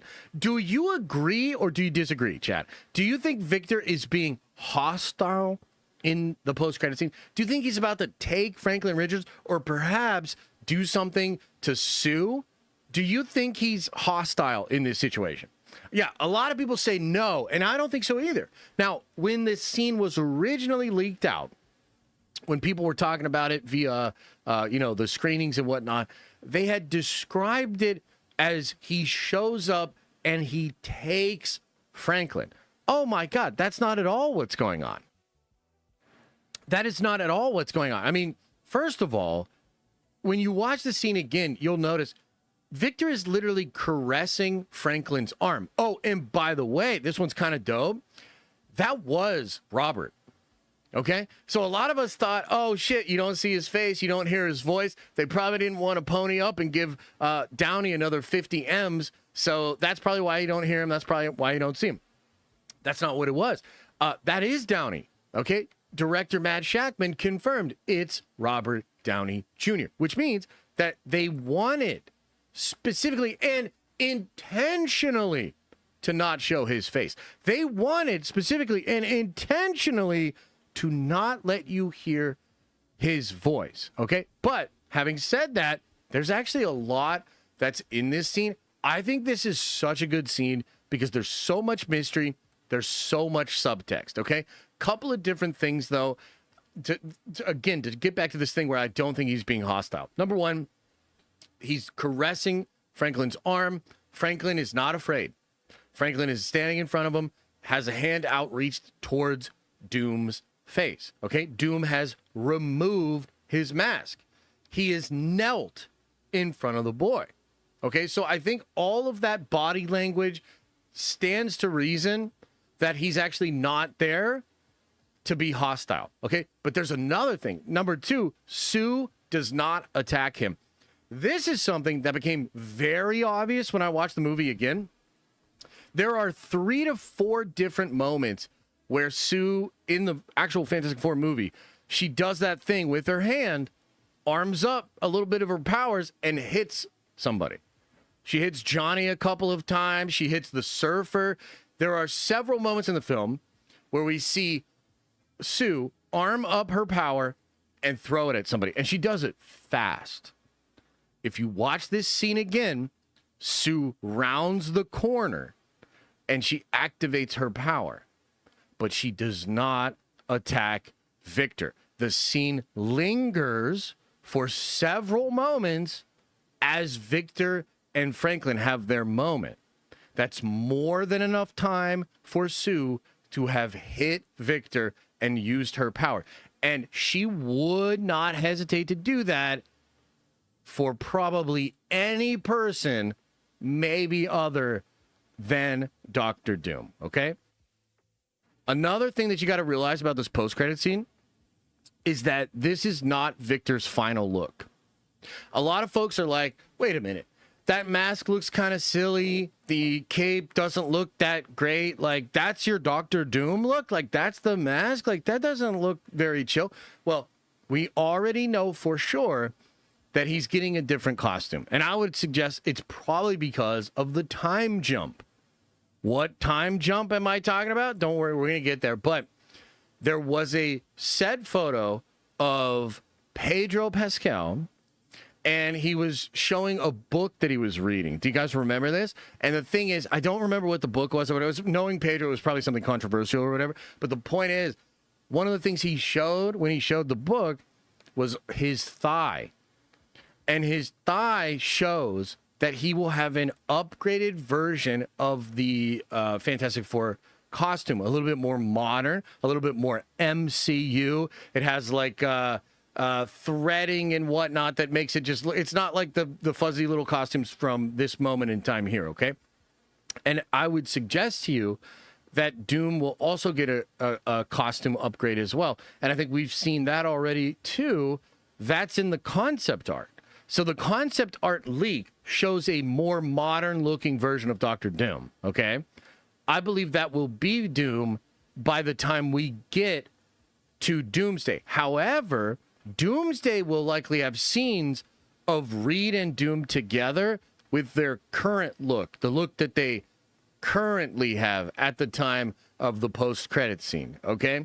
Another thing we know is that Doom is from 828. That is another reason to suggest that Doom is not being hostile in this scene, that they are all aware of him, that Sue would have been aware of him, not just through their international workings and dealings, but also because Reed and Doom went to college together, and Reed would have opened up with that whole situation and what was going on there, okay? So I think this concept art, or rather, I think this post-credit scene is meant to make you think that Victor is showing up to be adversarial and potentially to like take Franklin and kick off some crazy nonsense into the next film. But there's one last piece of evidence here that actually suggests that that's not true. And that would be that Daniel RPK has said that Franklin Richards will be aged up for Avengers Doomsday. Okay, so just walk with me on this, okay? We have 4 years after the Fantastic Four. Franklin is born. Then we have 1 more year. So we're 1 year past Galactus. Then we go 4 more years to the post-credit scene. This is 5 years after Galactus, okay? But it's only about halfway to the age range for the aged-up Franklin Richards. What Daniel reported was the young actor for Franklin in Doomsday will be between 10 and 14 years old. Okay? So what does this mean?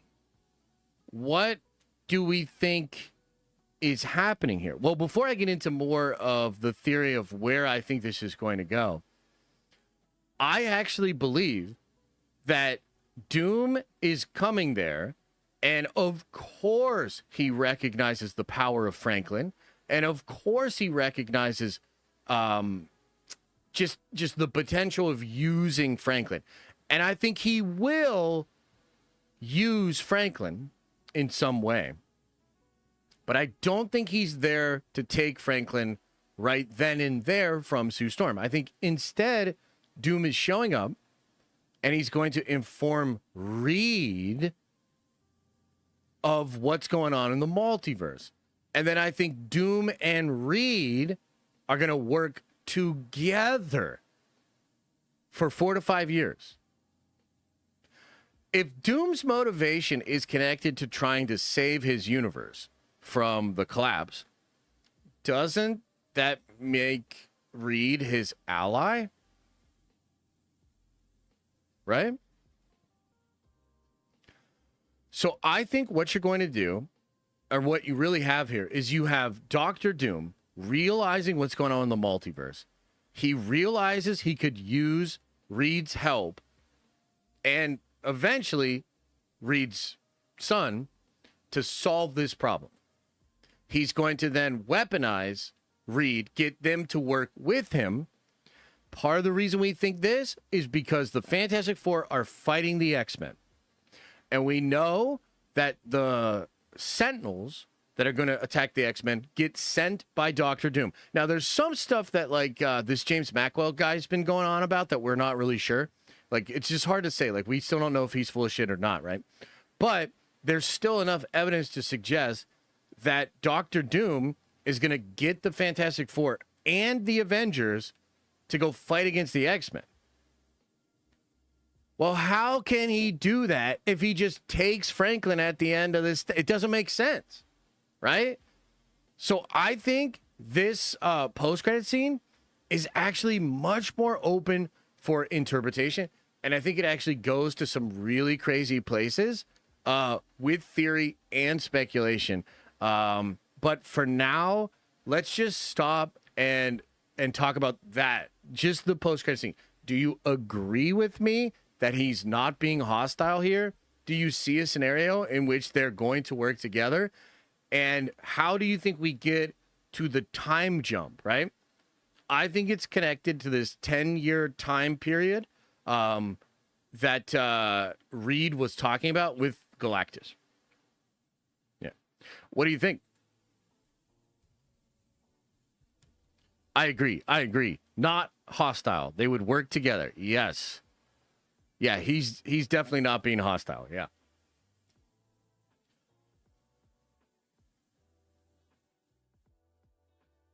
Even after success of Fantastic Four First Steps, people with little trust in Marvel, Project the Multiverse Saga have been applauded. Yeah. No, you're not wrong. I'm just bored of the conversation, but you're not wrong. He wanted his face healed. No. I keep seeing this take, man. Like, I keep seeing this take. And it's not that they couldn't do it, but no. That's not what they're going to do, dude. You know what I mean? And I can't imagine. I think that's silly. I personally think that's silly. I understand why some people think that Franklin would do that and maybe like it would be chill or whatever, but like Doom specifically does not.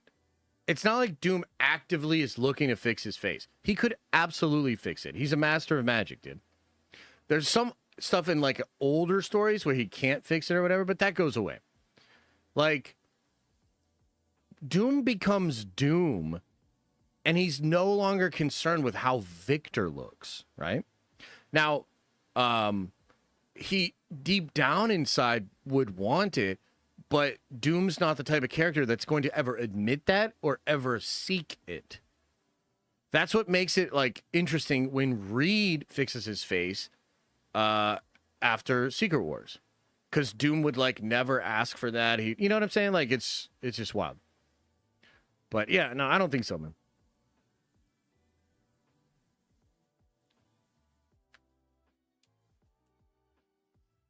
Oh, really? Is that true? F4 headed towards 220, 230 opening weekend? Well, I mean, I don't know what headed for means. Like we should have actuals at this point, but let's look. Let's look. That would be good news. Warner Bros. Discovery was separated into two entities by mid-2026. Blah, blah, blah. Yeah. I don't see any box office numbers. Did I just get got? Did I just get trolled?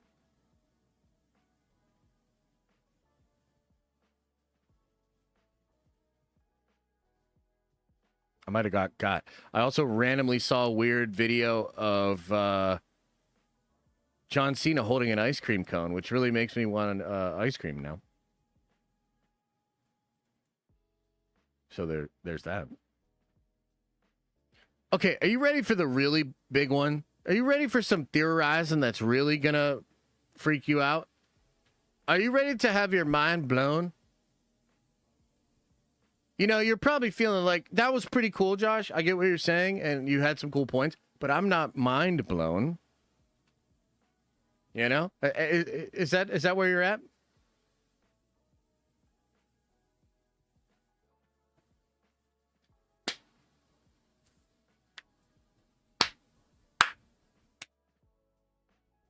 All right, let's go. Okay, so I think I figured out Dr. Doom's plan, and it's also a beautiful, beautiful way to do this. Okay, so we just got done talking about the post-credit scene, and I will say TLDR on that is we're pretty sure it's not that he's being hostile. It's probably the case that Doom is there to speak to Sue, to speak to Reed, to work together to try to solve the problem of the multiverse collapsing. Okay, so we just established that. Now, something else I want to talk about here is the time jump, right? So, couple of things. We talked about how there's a rumor that Franklin Richards in the Doomsday film is going to be aged up. Right now, the current rumor is he's going to be between 10 to 14 years old. So, aged up a bit, which means that when we see the Fantastic Four in Doomsday, it's probably going to be 5 years past the post-credit scene, which was 4 years after the 1 year. Like, it's all getting confusing, but point being, probably getting another 5-year time jump, okay? It's also worth pointing out that the ship in the Thunderbolts post-credit scene is upgraded compared to the one in the Fantastic Four movie. Did you notice that? I'm sure I can't be the only one that noticed that. It is literally a more upgraded version of that ship. Obviously, if there's 5 years into the future from the end of the film, it's going to be upgraded. Okay? So I think you can see evidence that there's going to be another time jump. Okay? The next thing I want to bring up is the fact that Reed said it would take 10 years to study Galactus. Do you remember this? This is after they collect the samples. They have their whole, conflict with Galactus. Reed says he's unknowable. He's billions of years old. He comes from a different reality than us. It would take me 10 years to completely understand him. And the guy's like, so you're saying he's a god? Reed's like, I'm saying he's beyond everything we've encountered. And then he's like, I don't know what I don't know. And he starts like spiraling out of control because like this is such an unfathomably confusing, vexing thing for a mind like Reed. But he says it would take him 10 years. And I think that's actually pretty key. I think that's pretty key. And I think that's pretty important. So I'm going to suggest to you that Dr. Doom arrives in the post-credit scene aware of the collapse of the multiverse.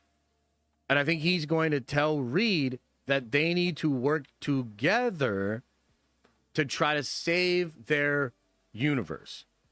It's also maybe one of the only explanations for why Doom wasn't there. Because it's like, Doom, if the whole world's at stake, you would think Dr. Doom would be there to protect it. He cares about Latveria, at the very least. Well, Doom's probably going to say, oh, well, I was actually trying to protect our entire universe and the entire multiverse. But yes, it's nice that you saved the planet, right? I probably would have done that super easily. I would assume that's how Doom would handle it, okay? So if we put the time jump into our minds from the Thunderbolts post-credit scene, the upgraded version of the ship, but also the rumors about Franklin Richard being aged up, it would appear that Doom and Reed could be working together for 5 additional years after the post-credit scene. That would actually encapsulate the entire 10-year span that Reed said he would need to understand Galactus. Okay? We also know that Doomsday will have scenes in 828, the Fantastic Four universe. I've told you this, but we've seen the sets. Feige himself said you're going to see other people enter the Baxter building, right? So it seems like you're going to have that universe as a place within that film. I think we will see Reed and Doom studying the multiverse via the bridge, which will be updated and upgraded to allow them to both see and enter into other realities and other dimensions. And I think you're going to get a scenario where Doom takes Galactus's power. Okay? Now, this is something from the comics. In the very first Secret Wars event, Doom is there with all the other villains. He witnesses the power of the Beyonder, and he witnesses the power of Galactus. Okay? But he can't just take the power of the Beyonder. The first thing he does is take the power of Galactus. And do you know how Doctor Doom takes the power of Galactus in Secret Wars #1? Do you know how? He uses Galactus's ship. Galactus's ship that just happens to be hovering over the Earth, just chilling there. Okay? So a lot of us have sort of been wondering, like, how's Doom going to be very powerful in Doomsday before he becomes a god? Right? Meaning you want him to be more powerful than Sentry. You want him to be more powerful than Magneto. You want him to be so powerful that he's a threat to, like, everybody. But the question was always, like, how are we going to get there? I mean, base level Doctor Doom is very powerful, but how's he going to be powerful enough to fight against the Avengers, the X-Men, and everybody that's trying to stop him if it gets to that point, right? I think he's going to take the power of Galactus, man. And when I was watching the movie the second time, remember Thanos' ship in Infinity War? And there's a lot of scenes on there, especially the important scenes with Loki, Hulk, and Thor fighting against Thanos. Those scenes are really cool. I like the atmosphere, and I think it's really sweet. Imagine Doctor Doom and a bunch of his lieutenants, captains, or what did they call them in the Hickman thing? The Barons, I think. Imagine that, where he's got a bunch of other villains on a crazy-ass fucking ship like Galactus. Another thing that kind of connects to this, and I almost don't want to bring this up because it's that James Mackwell guy, and we just don't know. Like, this guy, again, I really don't know. I don't think he's accurate, but he's maybe getting some stuff right. I don't know. It's hard to say. But remember, there was a scoop that he had that we would see a planet-sized Death Star-like ship that Doctor Doom would have in Doomsday. Well, I think Galactus's big-ass ship would fit the bill for that perfectly. Okay? So, I think when you put all of this shit together, it is probably going to be the case that Doom and Reed are working together to try to understand Galactus's technology. And they're probably building up a lot of their own tech based off of Galactus's tech. Okay? So they're experimenting, they're doing that. Doom has magic shit too, so he's like adding magic to it and like doing all that. And I think we're going to get to a point where they build the bridge. They have access to other different realities, but also Doom gets to the point where he can actually siphon off the power cosmic, just like in Secret Wars 1. And I think he'll become Power Cosmic Doom, which, to be honest with you, what's it called? The concept art with Doctor Doom? This concept art, I wouldn't be surprised if this is already Power Cosmic Doctor Doom.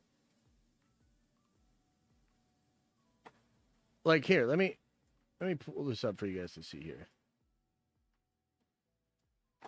I would not be surprised if this is literally Doom with the Power Cosmic. Okay? It's definitely different than the look we have for Doom from the post-credit scene. His mask and the armor almost seem to have those little weird intricate details that you see in Galactus and all of Galactus's armor and whatnot. This actually even looks like Galactus a little bit here. The way that this part is kind of hanging down. Yeah, I wouldn't be surprised, guys, if this is literally Power Cosmic Doctor Doom. And this also could be inside the ship, which would be insane. Okay? So I actually think, man, when you put some of this stuff together, right? So you think about the time jump, you think about the fact that the ship was different, you think about Feige's comments that they're going to visit this universe, you think about the shot of Pedro's leg where he has an updated costume, you think about this right here. I don't know, man. And it would be a way to utilize the Fantastic Four movie to make Doom's ascension in power make a lot more sense. I mean, the whole reason Franklin is who he is because of the Power Cosmic. The whole reason Galactus is who he is because of the Power Cosmic. It has comic book precedence. It would explain a lot of stuff. You could start the movie, like, imagine you start Doomsday with Doom going into the timelines, finding out about the sacred timeline and the Tony Stark thing. Then we go to the actual shot of the post-credit scene when he tells Sue, cute kid, I need to talk to Reed. You need to convince him to talk to me. Then they talk about it. They start studying Galactus's ship. They become the sort of new science bros. They build the bridge, advancing it with Galactus's technology. Doom starts to use magic to maybe tinker with Galactus's ship. All of a sudden, they figure it out. But oh no, Victor flips on everybody, says, Reed, thanks for the help. I'll take it from here. Becomes Power Cosmic Doom. Maybe even annihilates their entire universe. And because there's one of two things that's happening. Either Reed and the Fantastic Four, way past the end of this film, are running away towards 616, or they are coming to get help with Victor. So I don't know, man. But the more I was thinking about it, I was like, dude, this is the perfect way to do this. And we know that they paid Jim Shooter, may he rest in peace. They paid Jim Shooter a couple of years ago because they were using story elements from the first Secret Wars. We know that.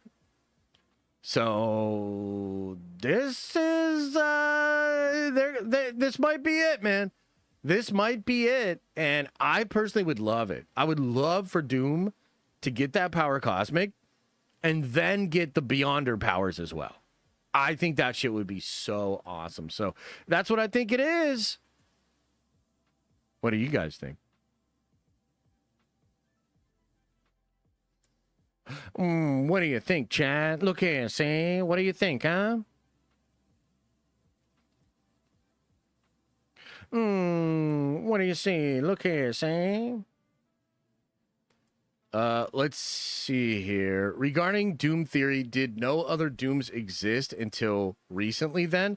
No. So there were Dooms before the Multiversal War. So you got to remember that He Who Remains remakes the sacred timeline. Okay? So whatever the universe was before the first Multiversal War, that could have had a Doom, a Spider-Man, Iron Man, everybody together.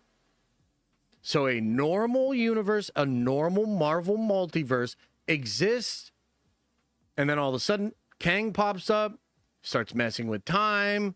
There's a multiversal war. He Who Remains ends the multiversal war, recreates the sacred timeline. Within that recreated sacred timeline, he makes it so the Victor Von Doom variant is raised to be Tony Stark. thereby preventing him from becoming Doctor Doom. Does that make sense? Let's see here. Mackie is the Rey Skywalker of the Caps. Hey, you don't say that. Happy Hogan is a Sim says, not only does he do clickbait, his chair is actually AI. Are you talking about me? Oh, my God.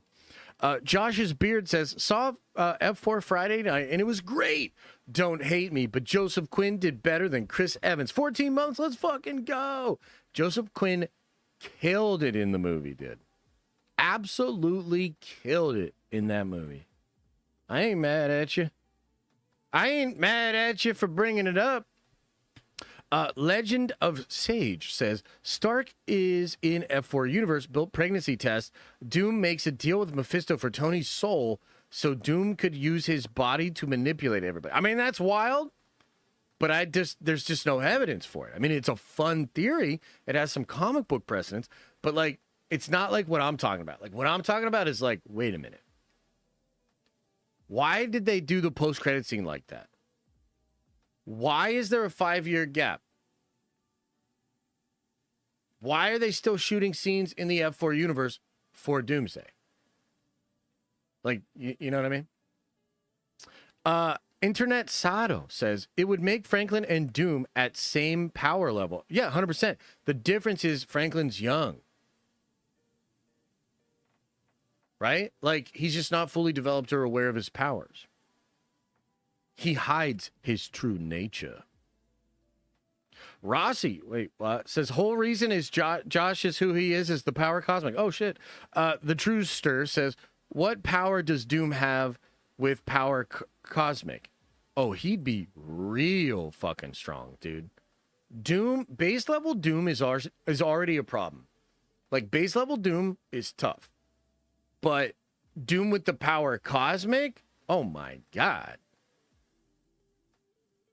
Doom with the power cosmic is probably the most powerful character in the MCU. He would be more powerful than Franklin. He'd be more powerful than Wanda. Maybe not like at peak Wanda when she was using Mephisto shit and all that, but like Wanda now? Absolutely. I think he'd be more powerful than Jean Grey. He'd be really powerful, man. How does Loki being the god of stories fit into your theory? Well, I mean, I have some really interesting thoughts about that. I don't know how crazy they're going to get, right? I think they'll probably just have it so that Loki was holding everything together, giving them a fighting chance, knowing how the story could happen. Yeah, I mean, I think that's probably the extent of it. I believe Doom will need to get to where Loki is at in order to accomplish his goal of, like, recreating everything. Other than that, I don't think Loki's going to be doing too much. Now, God of Stories Loki and Doctor Doom have some really interesting encounters in the comics. Doom is one of the only people that's able to capture Loki when he has those God of Story powers. Doom is one of the only people that's able to, like, God of Stories Loki says, I will write you out of existence. And Doom literally says, no, you won't.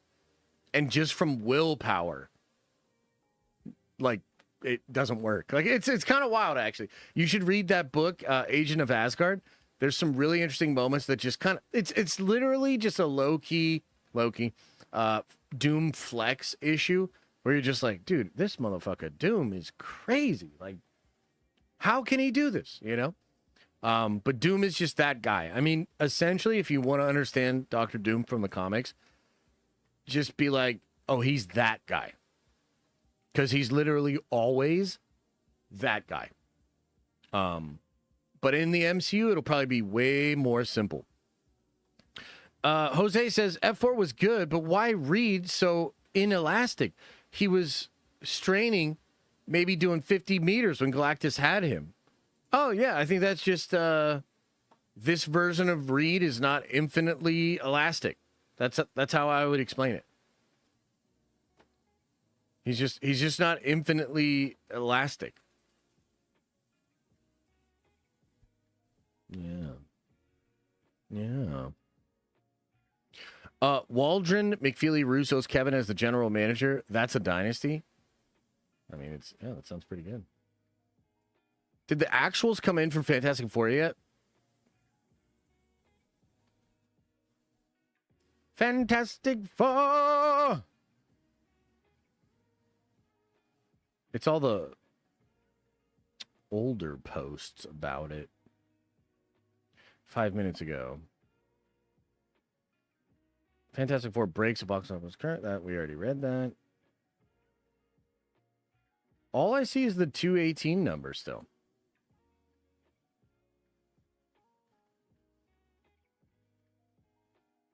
I think it's just still right at the 118 number, right? Yeah.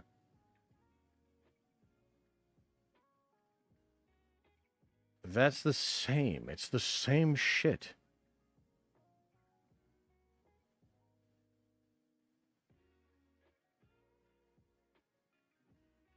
Yeah, it's 218. Superman made 220. Yeah, I mean, they're basically right neck and neck. Which, by the way, too, if Superman did not do the Tuesday thing, it would be behind them. Because they made like $3 million on that. But it'd still be really close. I mean, it's crazy. It is actually kind of crazy how close these movies are. Pretty wild. I was actually feeling like he was trying to fight it, and that was the problem. If he could let go and relax, maybe it could have been stretched like silly putty. I like it a little bit better this way. When will the actuals come out? I think that was the actuals, like about 20 minutes ago, the actuals came out. And they were basically right where we thought. I mean, they're basically neck and neck, dude. I think Superman will edge, or I think Fantastic Four will edge Superman out. Pause. But we'll see. It's going to depend. It's going to be real interesting. It's going to be real interesting. Do branch timelines start from zero or from the moment? They start from the moment, and then they trace their path all the way back via the original timeline. That's like the concept of a branch, right?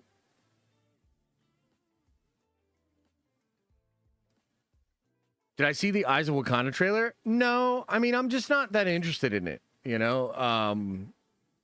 I'm glad that people that are interested in it are going to get the show.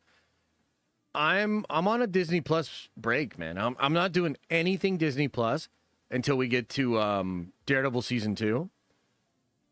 And I think that's really good for me. I personally have been enjoying Marvel more overall because of this break, you know? So I'm going to keep it going. I have no desire to watch any of this Marvel Disney Plus shit. Kendall the Yappa says, I think Doom will use Galactus' ship as his throne room too, or it'll have some other importance in Secret Wars. He's deaf from 828, though. I think this summer has been a W for comic book movies. Damn, 5 years? Holy shit, 5 years? Bro, can you believe... Do you remember what it was like 5 years ago, though? Whew, crazy. Yeah, no, I think it's going to be a big part of it, man. And here's what I would say. I think over the past 3 movies, really,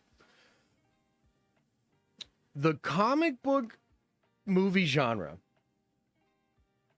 has proven like they're making good shit right now. But I still think the genre overall is hurting, and it's basically all Marvel's fault. Like, it is literally all the MCU's fault. They took this beautiful thing and they made so much mediocre shit over the past few years that they have exhausted the fandom. I mean, I cover this shit and I'm literally like, oh, a year break? Thank God. Right? That's, you do, if Marvel, here's what I'll say about Marvel. If this break does its job, and if everything next year, I'm talking Spider-Man, I'm talking Doomsday, but also Daredevil Born Again Season 2 and the Punisher special, if all of that shit can hit, Marvel could potentially be back, but they have to allow this time for the fatigue to go away. Like, I think Superman and Fantastic Four deserve to be making more money, and I think both of them would be making more money had it not been for Marvel over the past 3 to 4 years. That's my feeling on this, is like, both Fantastic Four and Superman should be operating at the level of like Lilo and Stitch or Minecraft. I dead ass think that's what they should be doing. And I think the biggest difference is that fatigue. I think that's what it is. Tom Holland says, when Josh's theories are way better than what they actually do. Sorry, bro, but they ain't doing all that. I mean, we'll see. Maybe they will do all that. Maybe they will. Did you see the made-to-order Mephisto Marvel Legend? It's sick, dude. It's incredible. It is absolutely incredible. I'm not going to lie to you. Looks good. The lack of action in F4 is going to stink it with the general audience. Jurassic sucked, but it made over $700 million due to general audience loving mindless action. Yeah, I don't think you're wrong there. I do think this movie should have had more action. 100%. I mean, I love this film, but it might be the perfect movie for people like me. And I think Marvel needs to understand that, like, they need to connect to other audiences. I've been there for every fucking one of these things, okay? But the numbers are going down. I'm not the problem. It's the other folks that are the problem. You need to make it more accessible to these other people. You know what I mean? And Fantastic Four does a lot to do that, but you're absolutely right. More action would have helped. 100%. 100%.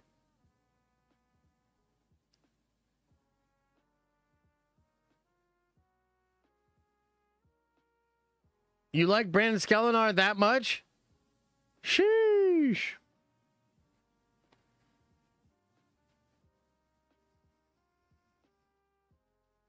Jurassic World will win the month. It might, actually. It might win the month, man. Let me see something here.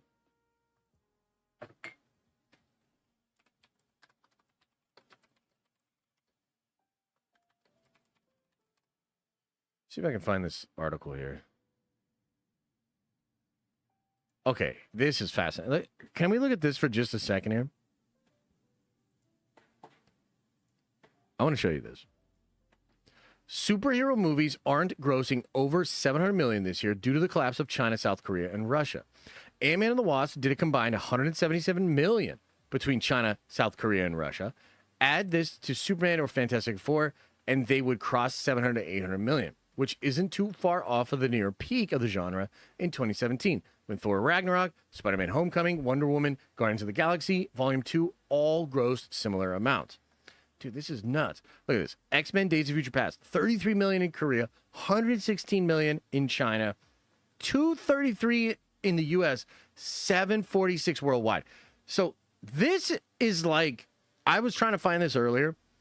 This is maybe the real story of comic book movies. Look at this. Days of Future Past grossed 746 million. You know how much that was in the US? 233. Are you kidding me? Captain America Winter Soldier, it made 714. You know how much was in the US? 259.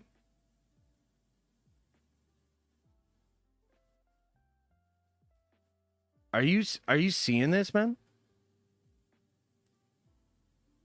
Like, that's kind of crazy. That's kind of wild, man. Like, even I didn't realize that. Winter Soldier,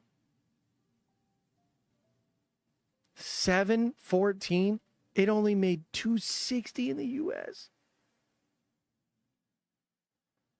So basically, it's making the same, except for international. Maybe a little bit less stateside too, but really, it's the international, bro.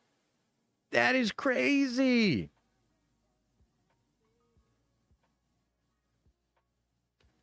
Without Korea, Russia, and China, just those three that have basically fallen off way time in the U.S. box office, Winter Soldier would have done 555 without Korea, China, and Russia. Days of Future Past doesn't even get to 600 million without Korea, Russia, and China.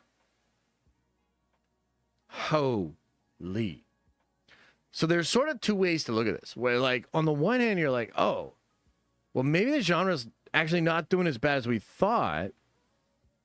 It's just like international audience, like maybe that's just like a whole different thing. But then again, I don't know, man. It's a wild time right now, you know? Like, I don't love it. Like, if none of these movies get to 700 million this year, that's crazy, dude. Yeah, we might have never left. I mean, this might be the same. And the other thing, too, is like, this is a little bit of a vanity number because you only get about a third of international box office back. So legitimately, they're actually not losing as much money as it seems because they're only missing the third of international. I don't know. It's just wild. It's a wild time.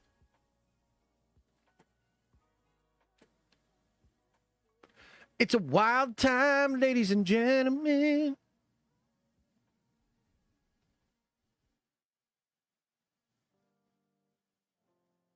Oh, yeah. No, you're good. So is anime dominating internationally? I think so, yeah.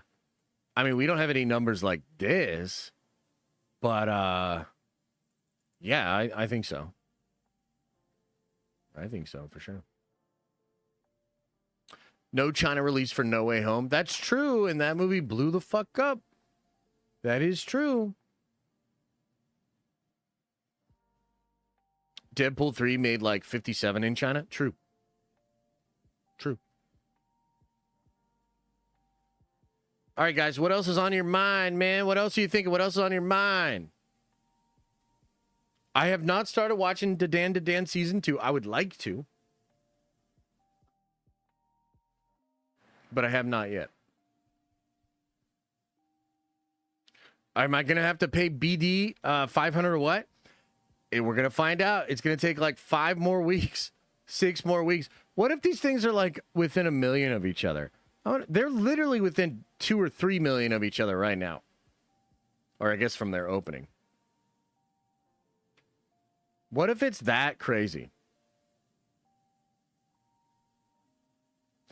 Yeah, we said we wouldn't finalize it until after the total theatrical run.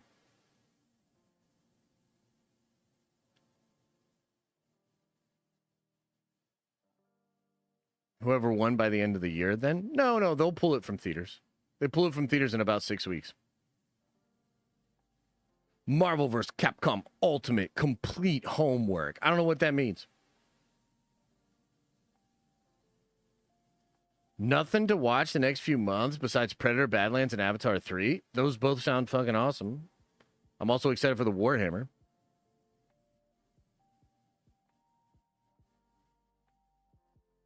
Disney keeps their movies in theaters longer. That's in your favor. I mean, that's true, but I think they're going to keep Superman as long as they can. Alien Earth. Hell yeah. Oh, yeah. And Warhammer. Go read a book then? Oh, I'm reading a shit ton of books, man. I'm reading so much Warhammer. Whew! The comic of Doctor Doom that Downey posted? I don't think there's too much significance to any of that stuff. Tron Ares look pretty cool.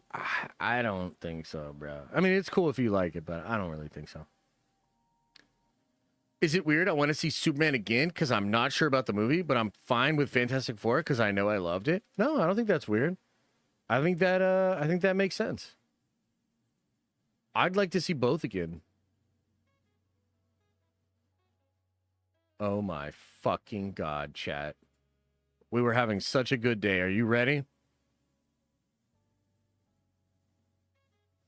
We were having such a good day. Are you ready?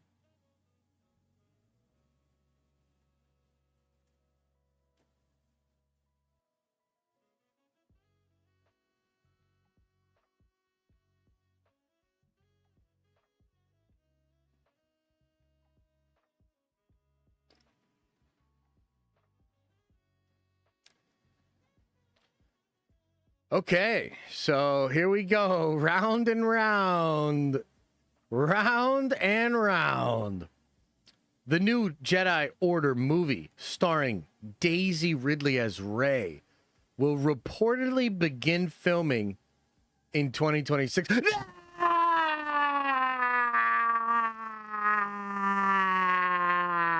Okay, listen, Linda, listen. I tried to warn you guys about this. The last time we had an update about this, and this just keeps happening. And man, I can't blame you. Like it sucks. It just keeps feeling like they're pulling the ring or the rug out from under us, right? The last time this motherfucker reported on this, he said it was delayed indefinitely. And a bunch of you guys said this movie will never happen. By the way, just so we're aware, how many of you had that take? Because a bunch of you in chat and on social media for the past 6 fucking months, as I have continued to report, not only are you still getting this Rey movie, but you're going to get a whole goddamn trilogy of Rey movies, and Rey is going to be in the Ryan Gosling movie, despite me trying to say that for like a year. People keep saying, nope, this movie will never happen. Wrong. And God, I wish you weren't wrong. But you were wrong. So just like I've been trying to say for a whole goddamn year, the plan is Rey movie on top of Rey movie on top of Rey movie. This one's probably going to happen regardless. Okay? Kathleen Kennedy seems like she's not going to leave until she makes sure that this thing goes into production. Okay? So the Rey movie's probably going to start filming next year. It's probably still the case that Rey's going to pop up in the Sean Levy movie. And in fact, they're probably counting on the Sean Levy movie, leaving a little bit of a better taste in your mouth when it comes to Daisy Ridley. Pause. So, you get that. You'll get the Rey movie. Now, does this mean that all of the other Rey movies are going to happen? I don't know. Here's something interesting. If this Rey movie, this one, the one it's going to film in 2026, if this bombs, then maybe they don't make the whole Simon Kinberg trilogy, right? Because I keep going back to this thing where when the Simon Kinberg trilogy news was dropped, there were a bunch of people that reported that actual insiders at Lucasfilm themselves were shocked at the announcement. So this was another thing that Kathy was trying to sort of force through. Eventually, Dave is going to take the reins. Is he going to continue with more Rey movies? A whole damn trilogy of them? That's what I'm saying. Like, I'm trying to be optimistic about Star Wars, man. And I do want to go back and I want to do nerd theory. But, like, dude, this is what they're cooking. Like, this is what they're cooking. Like, we might be excited about Ahsoka Season 2. We might be excited about the Maul show. I mean, I'm still kind of excited for Sean Levy's movie. But, like, this is what they're cooking, dude. Daisy Ridley movie films next year. Simon Kinberg trilogy involving Rey being set up. How can this be the plan? How? Like, real talk, okay? Marvel fans, we just had 2 bangers in a row. We're over here debating on how hurt the franchise is because they're not making as much money as they used to. All the while, they're literally making this thing full steam ahead. Spider-Man 4, Doomsday, X-Men, Secret Wars. A lot of stuff in the future seems to be way cooler than what is going on right now. So we have stuff to look forward to. Even DC. It's like Supergirl, Clayface, Lanterns seems cool. And then if they do Wonder Woman right, you know, if they do Batman, that's going to be awesome. DC fans finally have some shit to look forward to. when is it the Star Wars fans' turn? Like, when do the Star Wars fans get to look at what the future looks like for them? When do the Star Wars fans have somebody come out and address how things have not gone well, haven't been super great, and now they're adjusting? I mean, Marvel's been saying, like, via either mouthpieces in the press or themselves, that they're turning around and making adjustments for like 2+ years. James Gunn literally took over and did a whole reboot because of how fractured DC was. Star Wars is still trying to act like nothing is wrong. They can't even admit how bad things are. And Kathy's still just like, nah, fam, I am making these Rey movies. This is fucking crazy. Like, I don't know, man. It's very tough for me to want to talk about Star Wars and cover Star Wars when this is legitimately what they are cooking.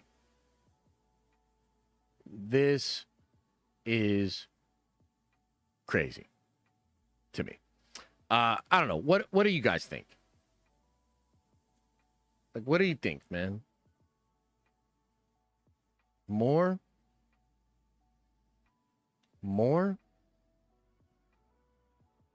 Star Wars fans deserve this, not gonna lie. Okay, that's a take.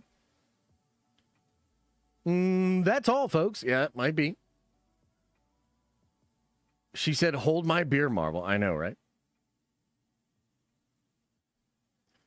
I have more faith in Star Wars than Marvel at this point. Wild take, dude.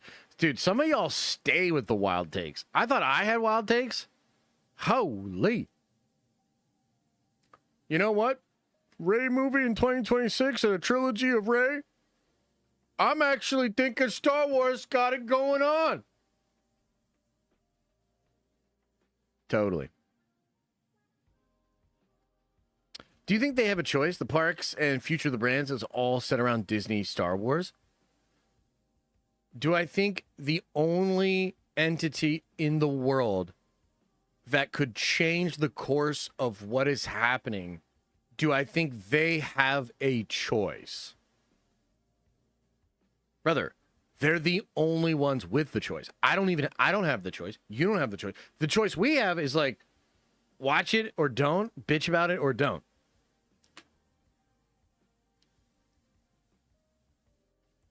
Yeah.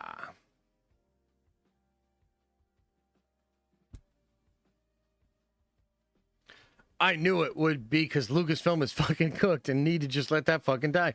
Now the question is, when are we going to listen to me about KK? Hashtag fuck Star Wars. Damn, Justin. Damn. Star Wars has been dead for a couple of years, little bro. I mean, you're not wrong. Look, Andor did chart, although to be fair, when you really look at those Andor numbers, did you know most of that came from season 1? I never brought this up, but there were a couple of people that showed me the numbers, and the way it really did look like those numbers of Andor charting were kind of bullshit. Yeah, Ironheart does the same thing. Like, Ironheart kind of tricks the system in the same way that Andor did. But also, when you dig into the Andor numbers, there was a great article, I believe it was Luminant, that kind of broke it all down. Most of that viewership was for season 1, and it was people that just didn't finish. So Andor gets this tremendous boost from a bunch of people that were like, oh, you know what? Maybe I will catch up, and then just didn't. But it still counts. It's kind of wild. But even saying that, like, Andor did have pretty good numbers by some metrics. 14 Emmy noms is nothing to shake a stick at. Although, Carl, it actually was snubbed on a lot of the big ones. Yeah, I know. And I'm pretty sure even Fallout Season 1 had more Emmy noms than that. Reboot Star Wars entirely. Yeah, I mean, something like that is probably what it's going to take, you know? I want more Rey movies because I love watching Josh lose his mind. Oh, there you go. There you go. I believe you. Josh, are you going to watch Eyes of Wakanda? No. Haven't even finished bitch-ass season 1 of Andor. Fuck this cooked-ass franchise. God damn, Justin. Damn, Justin. Disney is literally over $40 billion in debt. Honestly, how long can they pull this shit off for? Star Wars might bankrupt them. Oh, man. Look, I'm not a scientist, but I don't think Disney is in danger of going bankrupt. Josh, you're coping. The hard data on Andor season 2 finale had a fantastic viewership. No. Not, look, that's not true. When Nielsen accounts for the charting, it includes the season 1 and all the prior episodes. So you're wrong. But it's okay. It is not shocking to me that some rando in chat is wrong. My whole life is a bunch of randos in chat being wrong. And occasionally a nerd venger as well. Could the World Between Worlds fix Rey and the sequels? No. But Abeloth could. Rey movies make great nerd theory content, though. And I think the coverage around the NFL has gone next level to look more Hunger Games-y. What? What? Am I missing something here, Brett? The hell? The hell are you even saying there, brother? I don't even... Oh, you're talking to Carl. Okay. Was Abeloth was corrupted by tricked Luke Ben? Yeah, exactly. Did you see Luke's pants fall off on stage? LOL. No. I don't even know what you're talking about. What Luke? Whose pants fell off? That sounds terrible.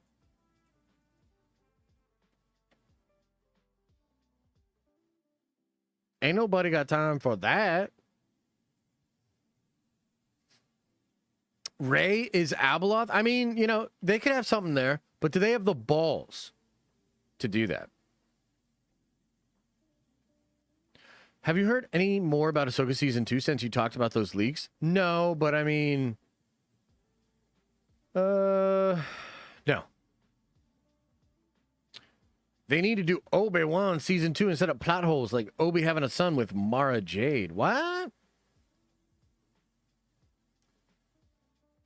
Pull up the video. It's funny. What video? What are you talking about?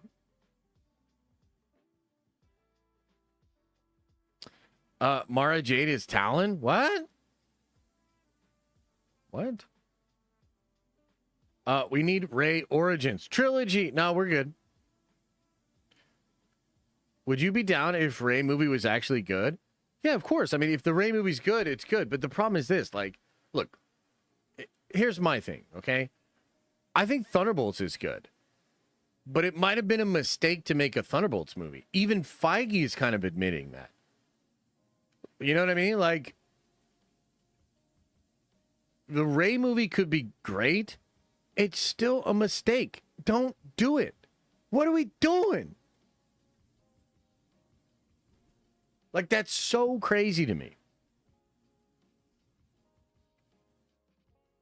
Josh, what did the bee say to the sushi? I don't know. Mr. Rossi says, if we sacrifice Cool Bear to the gods, do you think that would help Star Wars come back? Might realign things cosmically? It's worth a shot. Probably worth a shot, to be honest. Mark Hamill losing his pants at some awards show video. I'm good, man. I'm good on that. I don't need to see no old man ass. You know, I know you guys are all about it. It's just not what I like to do on a Monday. You feel me?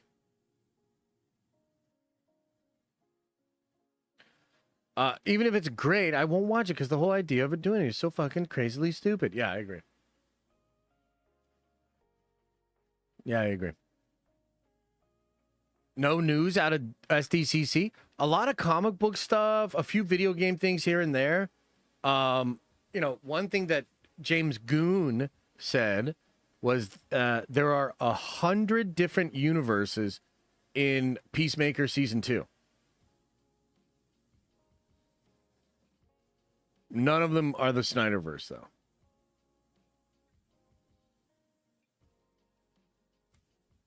$100 different universes, dude. Look, I like comic book shit. What if James Gunn kills comic book shit? Because right at a time when people are like a little over the goofiness, he's just going all in. Like Marvel's making self-referential multiverse jokes. James Gunn is like, we're gonna put 100 of them in Peacemaker.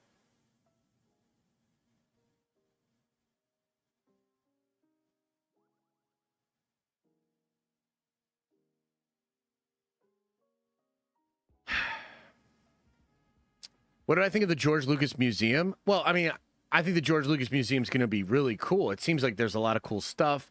I saw some of the stuff George said he wants to put in the museum. So, hell yeah. Hell yeah. I'm about it. Josh just now finally bringing up what we've been telling him for months. What have you been telling me for months?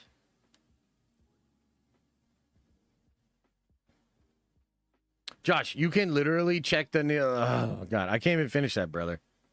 I can't finish that. You're very off-putting. Like, I'm not trying to be rude, but, like, your energy, the way you put syllables together to make words, the punctuation, lack of capitalization, the pick-me energy. Like, dude, you're just coming across like a real loser.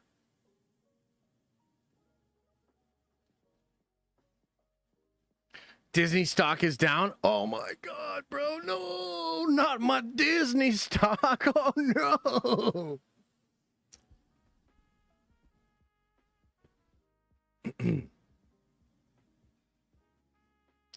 I really like the theories from today's stream. Will you make a video on them? Yeah, I'll probably like cut up some of those segments, edit them a bit, maybe add some context and put them on the main channel. Warhammer after Secret Wars? Yeah, for sure. I mean, I'm kind of hoping Warhammer before Secret Wars. You know? When is Secret Wars is what, 27 now? Maybe right after, maybe a little before. I don't know. I mean, the thing is too, you know, we're talking a lot about you know, box office and comic book movies being diminished and all that sort of stuff. So when the Warhammer movie, the first one, because they're going to start with a show, and it's going to break records, Nielsen charts, everybody's all about it. Duh. But when the movie opens like 400 million worldwide in its opening weekend, will you guys finally shut the fuck up and listen to me? Will you finally admit that I was right? When this shit pops the fuck off? Never going to happen. Guys, it is going to happen. So many people see this coming. You guys don't see it coming because we're over it. Oh my God. You're really upsetting me. You're really upsetting me. I'm going to make you watch a video now. It'll never happen. The entire industry is shifting away from comic book movies because it has a ceiling. And you're like, it's never going to happen. The whole community of Warhammer is freaking out because it's bigger than ever and more normies than ever are coming in. And you guys are like, it's never going to happen. You literally are not seeing what's happening. It's right in front of you, and you're not seeing it.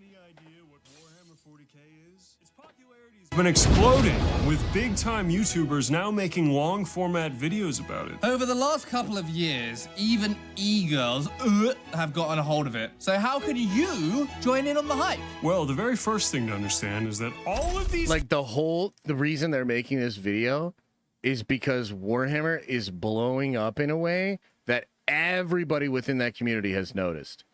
And they're nervous.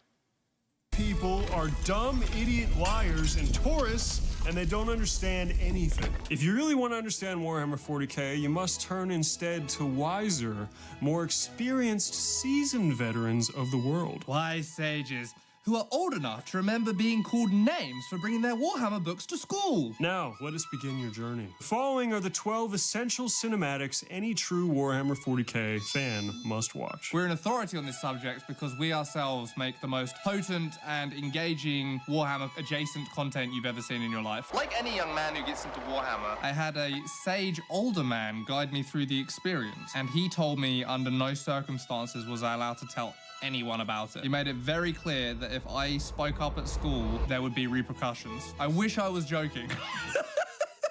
That's how, like, looked down upon it was to like Warhammer when we were young kiddlywinks. No! Oh, God. This was the opening cinematic whenever you launched So Dawn cool. of War 1. And this was actually before YouTube was prolific enough as a little kid to even be aware of it. This cinematic blew my little dick off.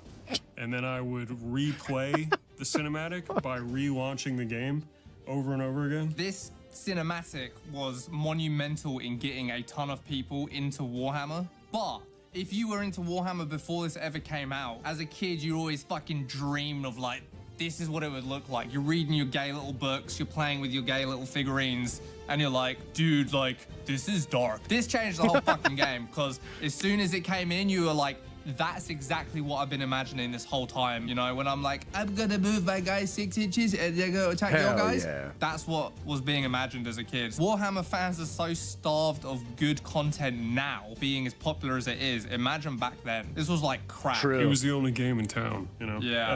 At this level. And what about it though makes it so like good? Because we're just saying it's the fucking best. But like, why? Why does it represent Warhammer so well? A charge uphill that makes no sense. 10 out of 10 Warhammer bullshit. You've got like a dug-in position, and these guys favor close combat and are gonna run down the hill at you, so you run up the hill at them to meet them. 10 out of 10. It's so stupid. Everyone's favorite part's always when the Dreadnought steps out with the assault cannon. And it, Oh, hell yeah. it's got the like stupid corny. You're like, yes! Kill them! You don't even finish the cinematic, you restart your game from there. Oh, dude. Dreadnought. Dreadnoughts are fucking tight. Oh, I gotta turn it off before he dies. The build up, you're like, what's this guy doing? Where's he going? And then it's all about this like pointless flag plant. Hell the yeah. battle. It's just about his fucking honor. It's his glory. The Emperor wanted that hill. He's showboating, because then all And the... I didn't want to do this.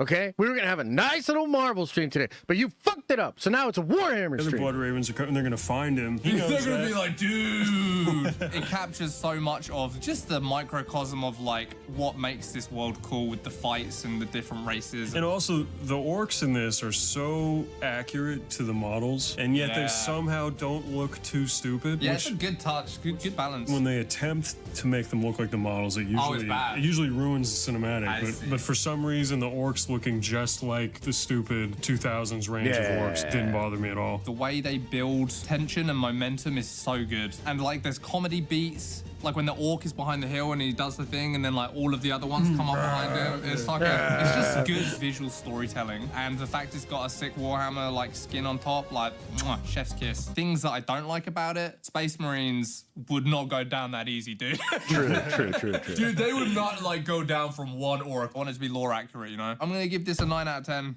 for me. Yeah, definitely one of the greatest ever. It still holds up. It's still fucking fun to watch. Love it. The Dawn of War 3 trailer. Not to be confused with the Dawn of War 2 trailer. Which is good, but not good enough to make the list. We'll talk about it later. Dawn of War 3 trailer was made by an artist, like an actual artist, is the takeaway I get from it. Tagline of the series is, in the grim darkness of the far future, there is only war. And this is like the perfect look at the microcosm Eldar. of that. It's like abstract, it's got like layers, it's fucking infused with so Dude, much that's so Basinski, which cool. is a famous artist who had this like horrible kind of dark, grim, almost ethereal world that just suits So cool. like the tone of Warhammer so well. Basinski was a major aesthetic influence. That's just obvious, especially in the early 40k art and designs. All the like buildings with the different kind of like holes and what's that term like tryptophobia? Trypophobia. Giving you this unsettling feeling, this like alien otherness to it. Yeah, the Howling Banshee fortress that they come out of. It's like, it's unsettling. It captures that alienness so well of the universe. Basinski always used to do these weird little T crosses that just look fucking sick. They look brutal, and it's got those layered everywhere. Even just the metaphorical structure of it is so appealing to me. They're looking up at this So cool. statue of the God Emperor that like crumbles, and they're kind of like having to stalwartly stay in their little like religion. Why is Warhammer stuff mostly British? It's a British company. So in 1987, when they made Rogue Trader and then eventually other editions of the game, it was all started in England. It's very British. Just pose whilst the rocks come. Maelstrom. Fucking. It's amazing. We can't release this too close to the video where I talked about Hassan's rippling abs because there's way too many gay breadcrumbs being laid right now.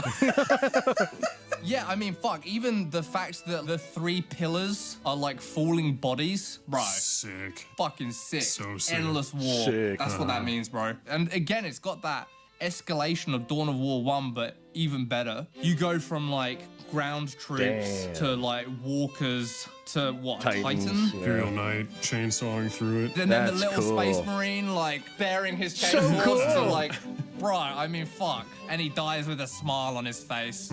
Yeah. Metal as fuck, dude. Yeah. Criticisms? The Space Marine's proportions. Yes. I don't like Yeah, them. they're a little Worst too part about skinny. it, they're all like weird and spindle. They kind of remind me of how I used to draw them in our old webcomic. Just kind of like weird and long. Yeah, Space Marines are supposed to be tanks. Solid and thick. Yeah. Yeah, like they a gotta be walking thick tank, boys. Like thick, but in Yeah, this, they they're gotta be thick boys.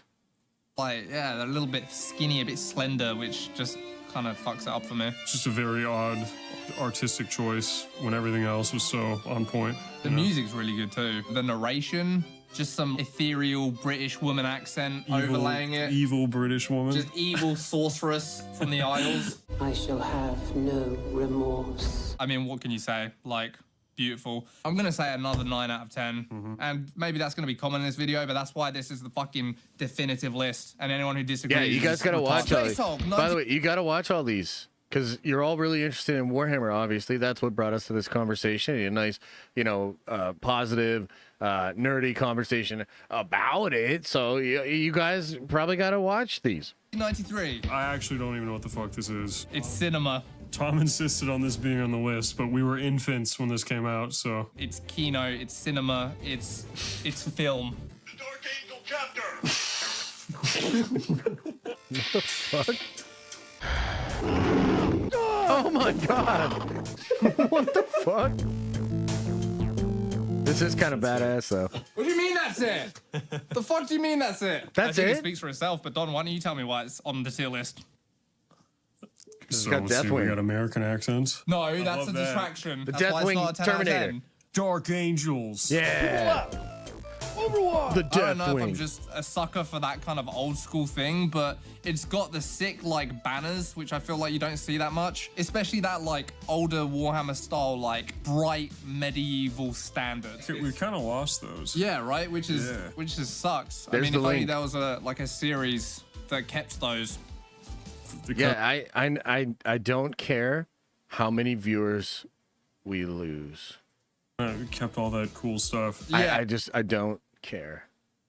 I mean, We love- who could ever say? But it shows the darkness of the universe. It's like got some horror motifs. It's got that fucking cool steam coming out. Like, it's like industrial. There's like action. I don't know. I fucking love it. The art is sick. They look how they're supposed to. Like, yeah, it's 16-bit, whatever it is, but that's charming to me. Like the soundtrack too. Like Soundtrack's kind of lit. I'm not gonna lie. I'm like, The action scene reminded me of like a Newgrounds like sprite animation. is this objectively an unmissable Warhammer cinematic? Yes. So I don't know why you're being such a bitch about it, dude. It's fucking sick. What's like the historical significance of it? Was this the first of its kind? Like, why is it so Superman or FF, Josh? Important question. Oh, it's FF for me. nostalgic? I don't know, but I love it.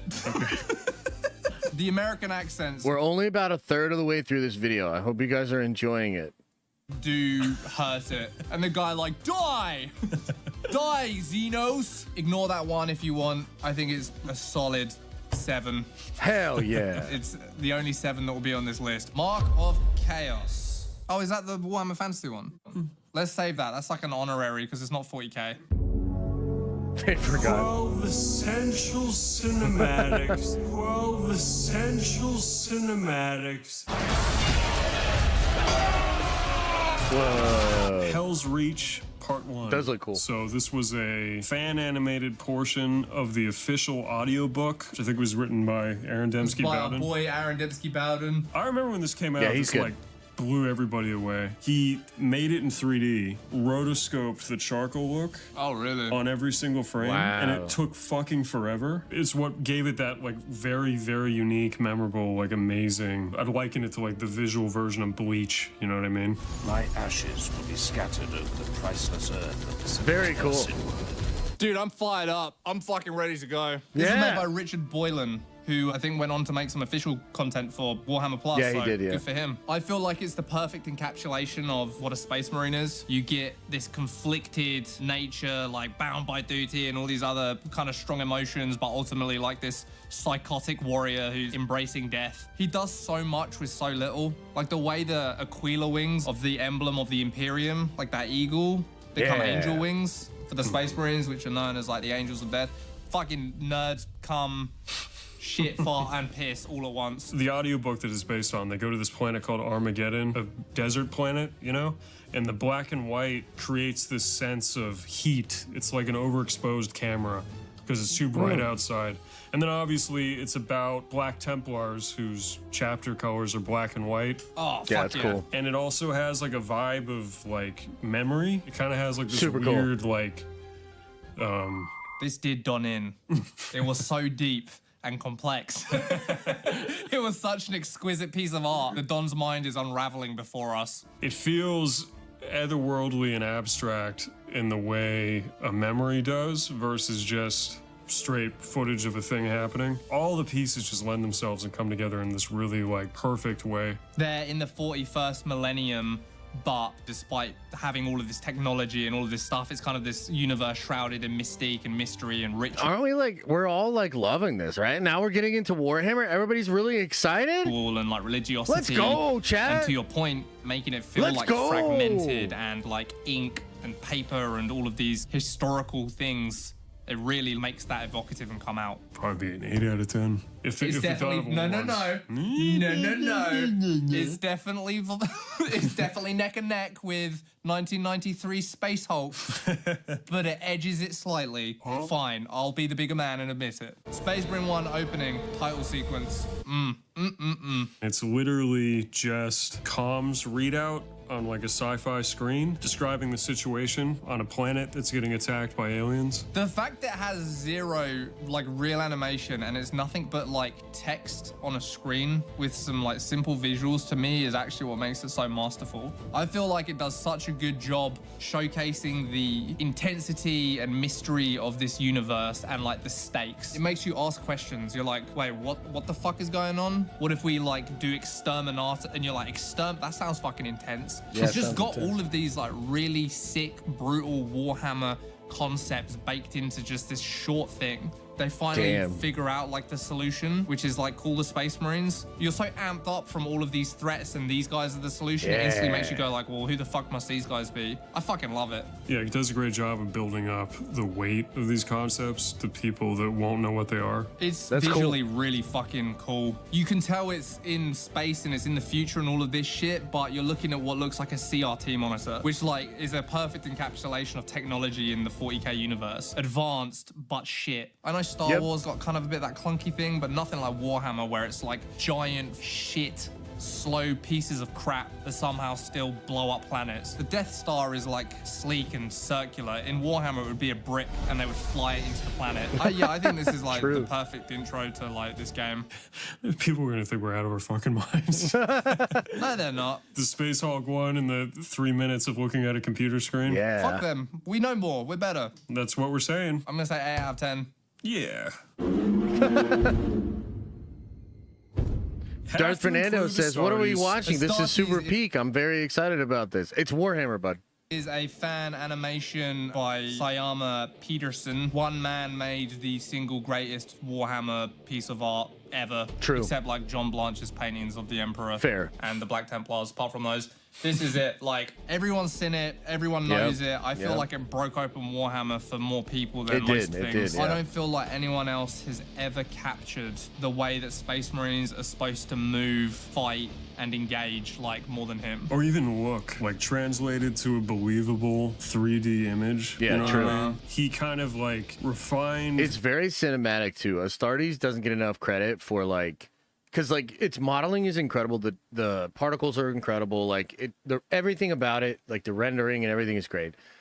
But it's so cinematic. The little things, like the little tilts and pans and, you know, the backlighting. Like, there's a lot of really fun cinematic stuff in Astartes that I think is just very understated. You just look at it and you're like, this is so much better than most Warhammer animation. But maybe you don't necessarily know why. But it is peak, man. The design of the armor in a way that was still faithful to what the design was supposed to be, but looked like it could actually work, like actually move. F4 actuals came in at 117.6.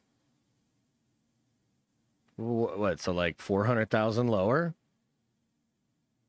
That's really not that much. Move without, you know, armor plates flipping through other like, pieces. Field of vision. You turn to your left and there's just a pauldron in front of your face. The way he made Space Marines feel like agile tanks, the ruthlessness and efficiency of how they fight, like the way that they work as a squad and interact, it is what 40k should be. It's very Basinski. But with that reference, like, you can tell this is a fan of fans of 40k, like truly understands deeply what makes it so special and unique. Showing the expansiveness of the universe, because like in Warhammer there's, let's say 10, I know it's whatever the number is, main alien races that you see all the time. He showed none of them and showed like his own creation, but it fits so perfectly in the world. And that's kind of Warhammer at its best, is endless horizons, endless enemies, endless this, you know. The whole thing was just a masterclass, man. So and almost no dialogue, like fuck. If you show anyone one Warhammer thing to get them interested, show them this, because it's the single best piece of Warhammer art ever made, and probably like just my favorite piece of media in existence. Yeah, you had said nothing gets you excited anymore at all. Like, dude, after Astartes. Bad points of Astartes. Okay, moving on. Astartes 2! This is the trailer for the upcoming Astartes sequel Dude, by Warhammer Games so Workshop. It looks just fucking sick as the first one. I mean, what he's so good at is taking whatever concept within Warhammer, and even if it's like potentially silly, making it fucking sick. Like Chaos Marines can be kind of stupid. They're like Space Marines with spikes, you know? They're like, yeah, we're evil. Yeah. And you're kind of like, okay. They're like, we're going to put your head on a pike and mount it on our armor. Hell yeah. Or like summon demons.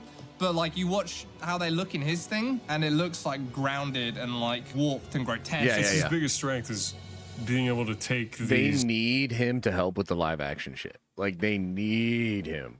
kind of cartoonish. By the way, one fucking guy made that whole first animation. He got hired by Games Workshop. Now he's making the second one, and he is using all their resources and shit. It's crazy. Concepts make them believable while also being totally faithful to what they're supposed to look like. Yeah. Dude, I remember a quote in one of the Chaos books where it's like, let no good deed go unpunished. Let no evil deed go unrewarded.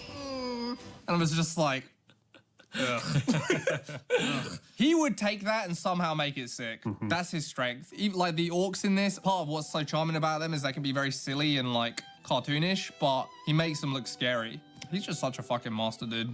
It's one of those guys who you hate because you're like, I'm never gonna be that good. The shot of the Predator tanks, that tracking shot, you know, so good. and just how he makes them feel like real tanks, like Hell heavy. yeah. Yeah, they do feel like real tanks. Because they don't have like a big excessive like, you know, it's just like a it's just very, very realistic sound design and weight. Everything about it is a master. Did you clock in the background on the wall it says the Emperor forgets? Sick. So sick. So in Warhammer, there's like this common catchphrase used all the time, and it's the Emperor protects. The Empire people, they're like turbo fascists. The Emperor forgets being written on the wall behind. It just tells such a story of like a repressed people rebelling. The attention to detail to make these worlds feel lived in and like there's real people in them, and It's not just this like silly high fantasy thing. It's like grounded and cool. Yeah, that he can make the Space Marines have like those little cape things, and that not just seem so fucking stupid. You know, like it should Those be drippy out cape boys. It should be so stupid. Drip, but it looks drip. so sick. It's gonna be incredible. I already know. Those are our cinematics that you have to watch. Oh, that's are it? The pinnacle of 40K Oh, there's media. still, there's But still, we do have- guys, don't worry. There's, honorable mentions. There's still about 10 minutes left in the video. Don't worry. some honorable mentions. Up first, the Horse Heresy trailer that came out a couple years so ago. good. There's a couple so shots good. that just feel like a real $100 million kind of movie thing, or just they just feel hot and teeming, you know? The 3D model of Horus himself walking around and the way he moves and the action is awesome. And I wasn't It's initially really into his cool. voice acting, but I think by the end it had me. Oh, I love the voice.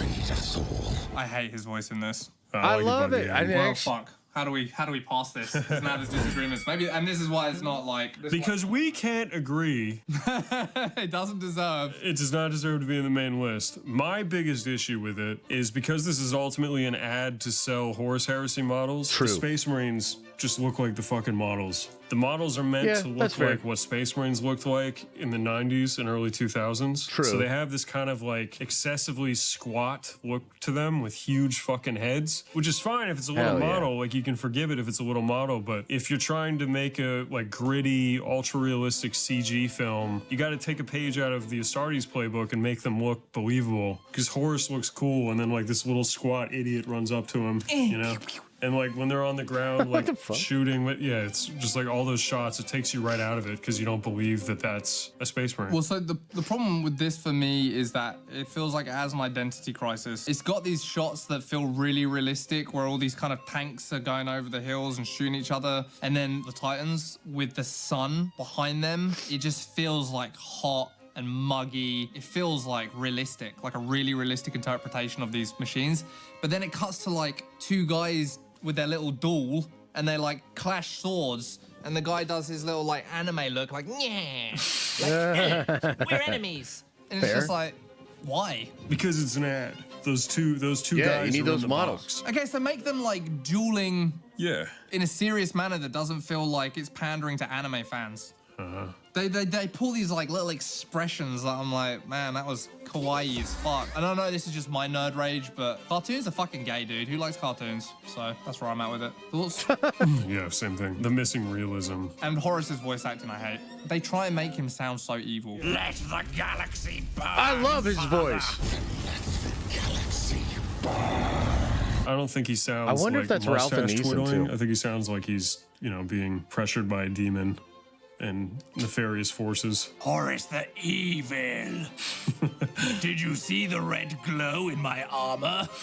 I'm bad. Death of Hope. I do not know why this is on the list. That's not very nice. That's how I feel. Death of Hope is a fan film created by... Mark Spark. What a fucking name.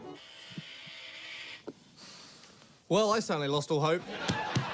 This is a film that's best watched muted, unfortunately. The character models themselves are awesome, Yeah, they and I look think the cool. rendering is awesome. The Yeah. VFX, the lighting, the kind of scene composition and environments are perfect. The issues Night it has Lords? is the animation is very floaty. It feels very sprite or video game-like. Feels like a 360 game. They've animated one run cycle, and every time someone runs, they run that exact same way. And then they like stop to like. Cinematography feels very appropriately grim, dark, and gritty, and awesome. If you look past the animation, the situations themselves, like civilians running away with, traitor Marines smashing down in drop pods and like obliterating people, which I haven't seen in a Warhammer cinematic before. The voice acting and sound design. That's his worst part. If you've seen The Warhammer videos are going to continue until morale improves.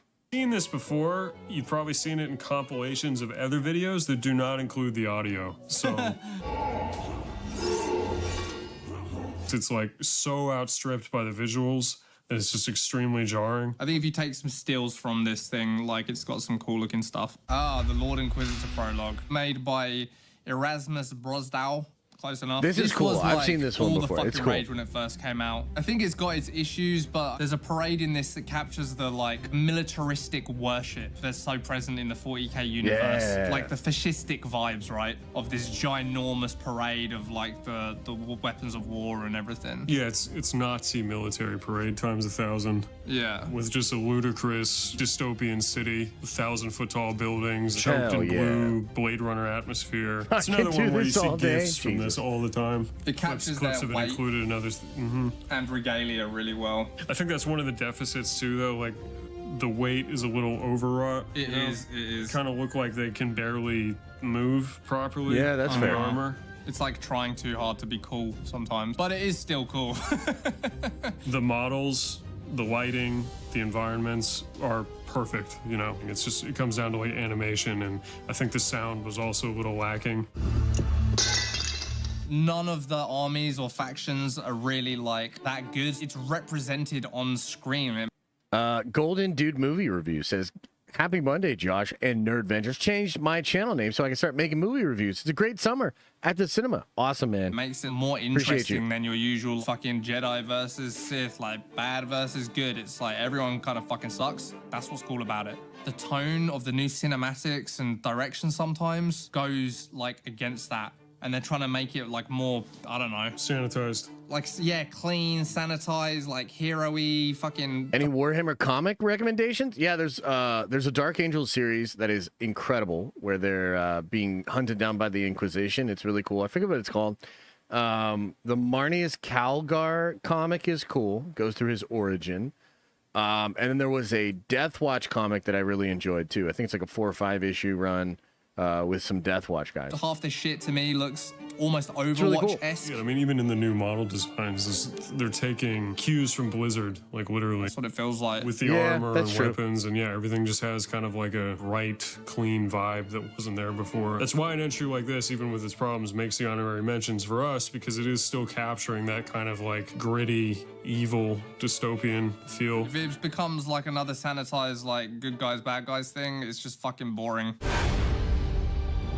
Honorable mention, Dawn of War 2 trailer. Dawn of War now, 2. This is interesting because Dawn of War 1 and Dawn of War 3 were fucking big on our list, so why not Dawn of War 2? I still love this when the game came out, and like the first one, I would reboot the game to watch it, but not as much. I've seen this you know? before. I think it feels like a little sillier. 100%. There's like weird shots that don't quite gel as serious and heavy of like Space Marines running at like an enemy. They kind of feel toy-like. I feel like its style was trying to do something that wasn't going to be possible on their budget for another however many years. And so it looks weird. The main Space Marine in it has got like this gelled up hair. Like Yeah, he spent dude, I was time just doing his thinking, like, hair. what the You know what I fuck? mean? Like stuff like that. Just He's Proto-Titus. Titus doesn't look like he does his hair. Oh, it has a shape. He didn't spend any time on it. Also, like the fights don't make that much sense to me. I don't know. It just felt very piecemeal. Like a bunch of little vignettes loosely strung together in a way that doesn't feel that cohesive to me. You don't build the tension like in the first one. Like, now let's show a warp spider. Now let's show I like a this, though. ranger. Fantastic. You know what I mean? Versus getting a sense of the battlefield and the sides. It had some weird like motion blur and the textures were not like, Yeah, it does that weird effect when the banshees are running. but it does have one of the fucking hardest I'm moments. dead. I'm gonna have a Warhammer video ready for every stream, and literally, if y'all start like literally, the more complaining, it's gonna get to a point. Every single stream, I'm gonna flip it every single time. Ever, which is when the Dreadnought, which is I guess been hiding behind rocks this whole time, smashes through the wall and grabs a fucking Howling Banshee and is like, "I've come to destroy you," and then just Yeah, Sick. that was one of the reasons it made the list for me. The Yeah. honorary mention list is like just savagely killing women.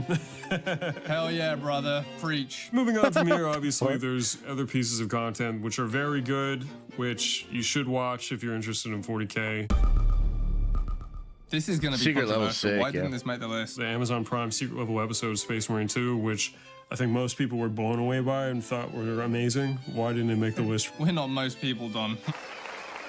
This is really tricky because there is a ton to love about this. The rendering, the animation, Astarte's influence in this is so obvious and so clear. What I don't like, and I really don't like it, is the way the Space Marines are so self-aware in their badassery. Like, whereas Starsies, everything felt that's like fair. methodical and like purposeful in a way that was badass. For example, when the Marine goes to stab that thing in the neck and it like stops because his buddy's doing the psychic bullshit, that's like badass and it feels badass, but it doesn't feel like he knows he's badass. Or when he like rips the neck out, he's not like, I'm gonna rip the fucking neck out and it's gonna be sick. He just does it because it's efficient. That's fair, The way actually. like Yeah, the that's fair. Starties picks the guy up, he grabs him and he like looks at him. You know, the guy behind him, he fucking like stabs him with the axe. Yeah, there's a guy, without looking, he like gets his axe in position to take him off the bike. And then he's just like, True. did you guys fucking see that? And I'm like, you want Space Marines to be these like, either the reason they're not being coldly efficient is DJ CC Ride says Nerdvengers are fake if they can't stomach Warhammer. Keep it rolling, Josh Nerdvengers for that. Hey, appreciate you, bro. Did I ever tell you you're my favorite? because of some bloodlust angle, or they are being coldly efficient. They're just nothing but methodical murder. And that's fucking sick. That's part of their character. Oh, wait. This is like That's Steam. self-aware. They're doing stuff because it's badass and they're like trying to show off to their mates. That's what it feels like. Yeah, well, the irony, though, is the filmmakers probably were going for methodical and efficient, you know? Yeah. Because they seem like kind of stone-faced. They're not like, hey, did you see that? But what they are is like, hey, audience, did you see that? True. Yeah. True. Yeah. That's I'm fair. staring right at the camera.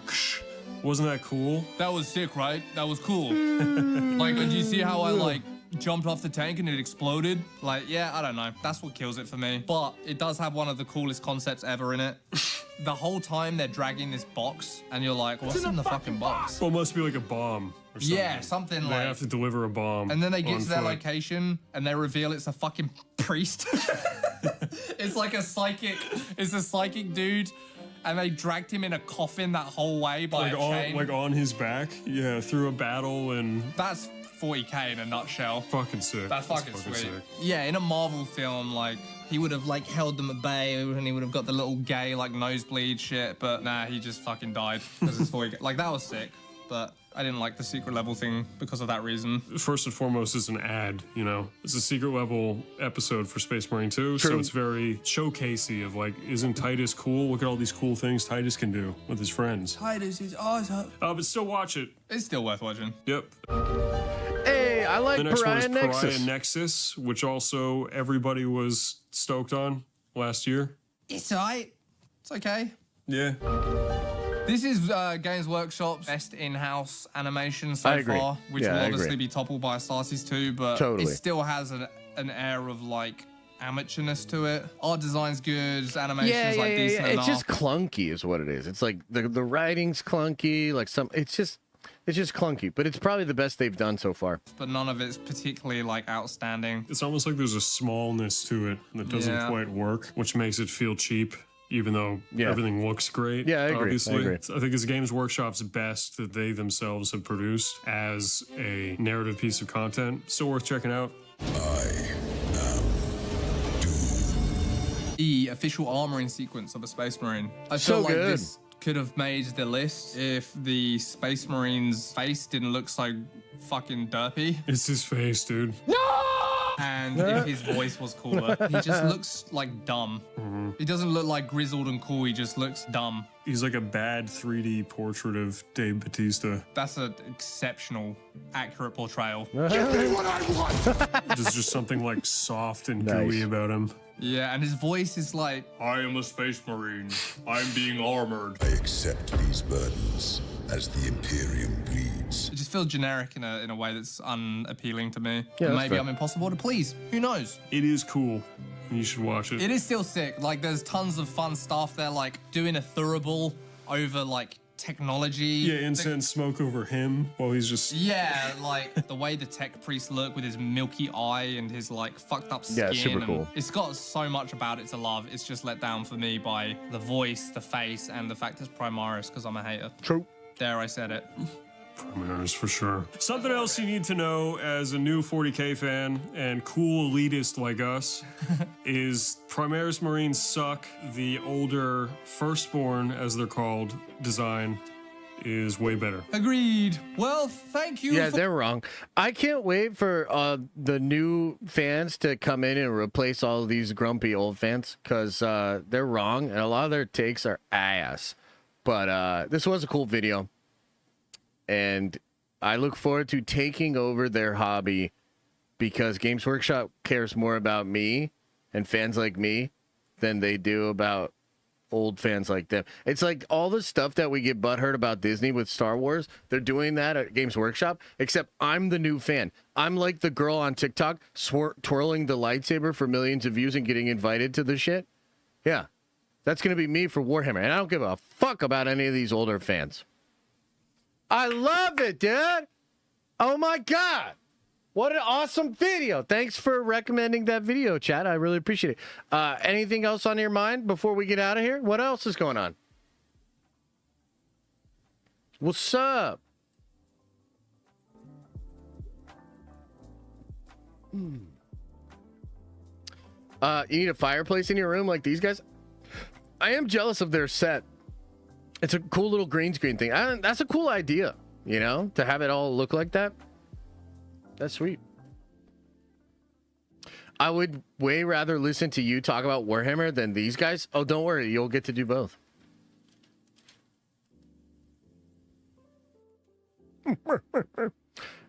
Came in lower internationally and domestic. Oh, no. Should we look? Should we look? Oh, no. What's this?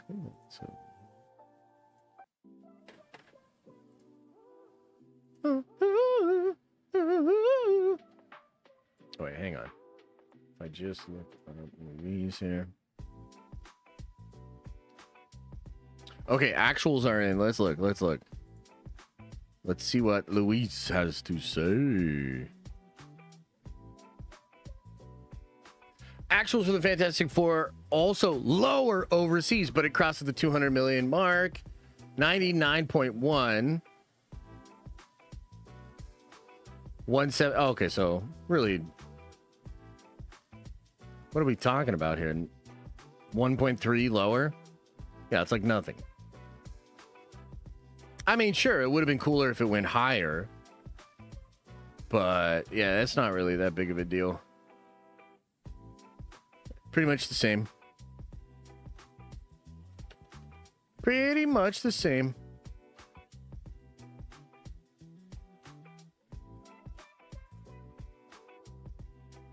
Yeah. Superman wins. I mean, Superman won the first weekend. You won the first round, Superman. We'll see. We shall see.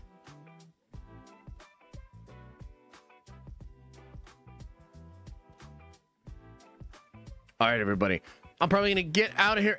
Anything else going on? Any other last minute questions, comments, concerns? What else is on your mind? F4 legs not happening for me. I don't know what that means, brother.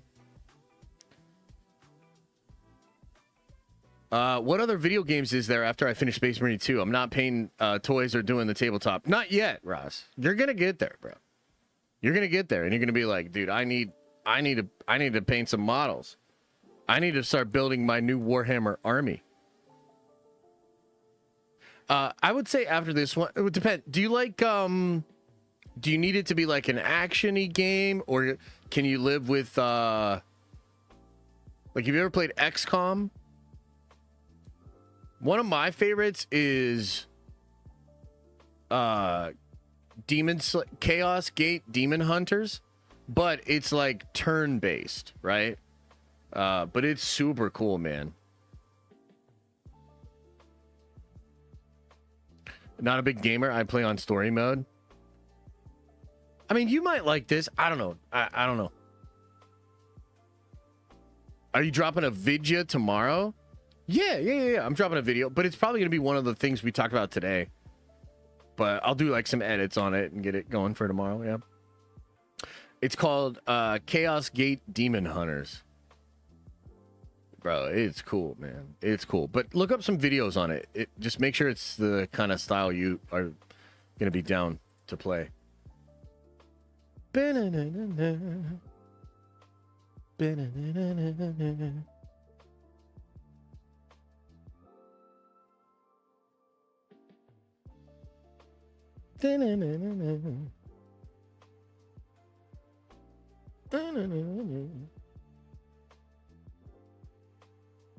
Oh, it's cool. Do you wish the F4 had more multiversal connections? No, not really, man. I really like the movie. I think it has enough multiversal connections, but they're sort of subtle and they're hinted. And I'm cool with that. Do a vid about the best Warhammer video games. It's not really my area of expertise. I haven't played enough to know all the games. There's a lot of Warhammer games, a lot of Warhammer video games. By the way, have I mentioned that I'm playing a Warhammer game tonight? I'm trying a new list, some really crazy shit. I'm trying some really crazy shit tonight. So wish me luck. Wish me luck. It's going to be fun. I'm excited.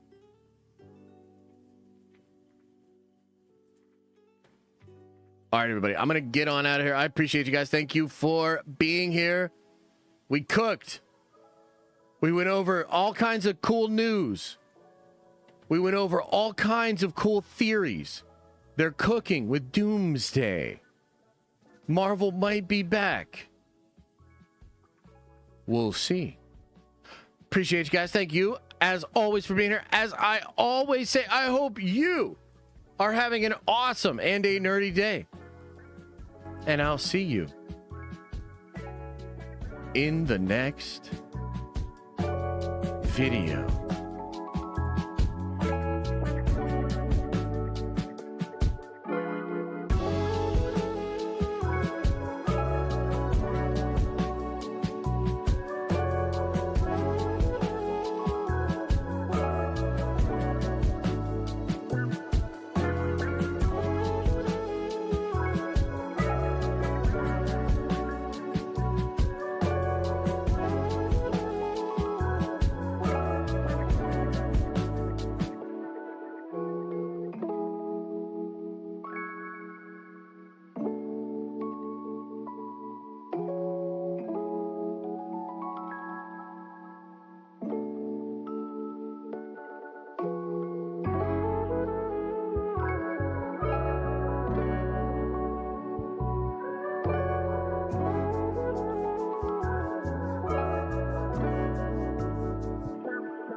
Is everybody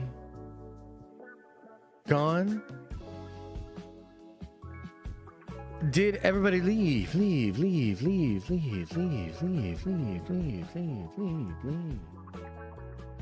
Oh man. Another happy landing. Oh man, we blew minds. And not just from the Warhammer, you know what I mean?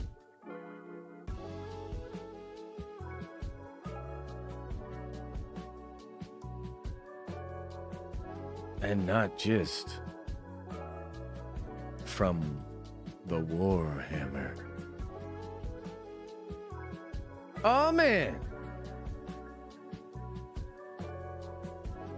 Lots of fun stuff to get into, man. I got a lot of videos I'm cooking, a lot of ideas. Don't worry. Lots of ideas. And you're gonna learn all about them soon, so don't worry. Waiting for more Warhammer? Hell yeah. Hell yeah. All right, everybody, get on out of here, man. I'll see y'all soon. I'll see y'all real soon. Do me a favor, though. Open up your third eye. And watch out your stinky butt. Ho!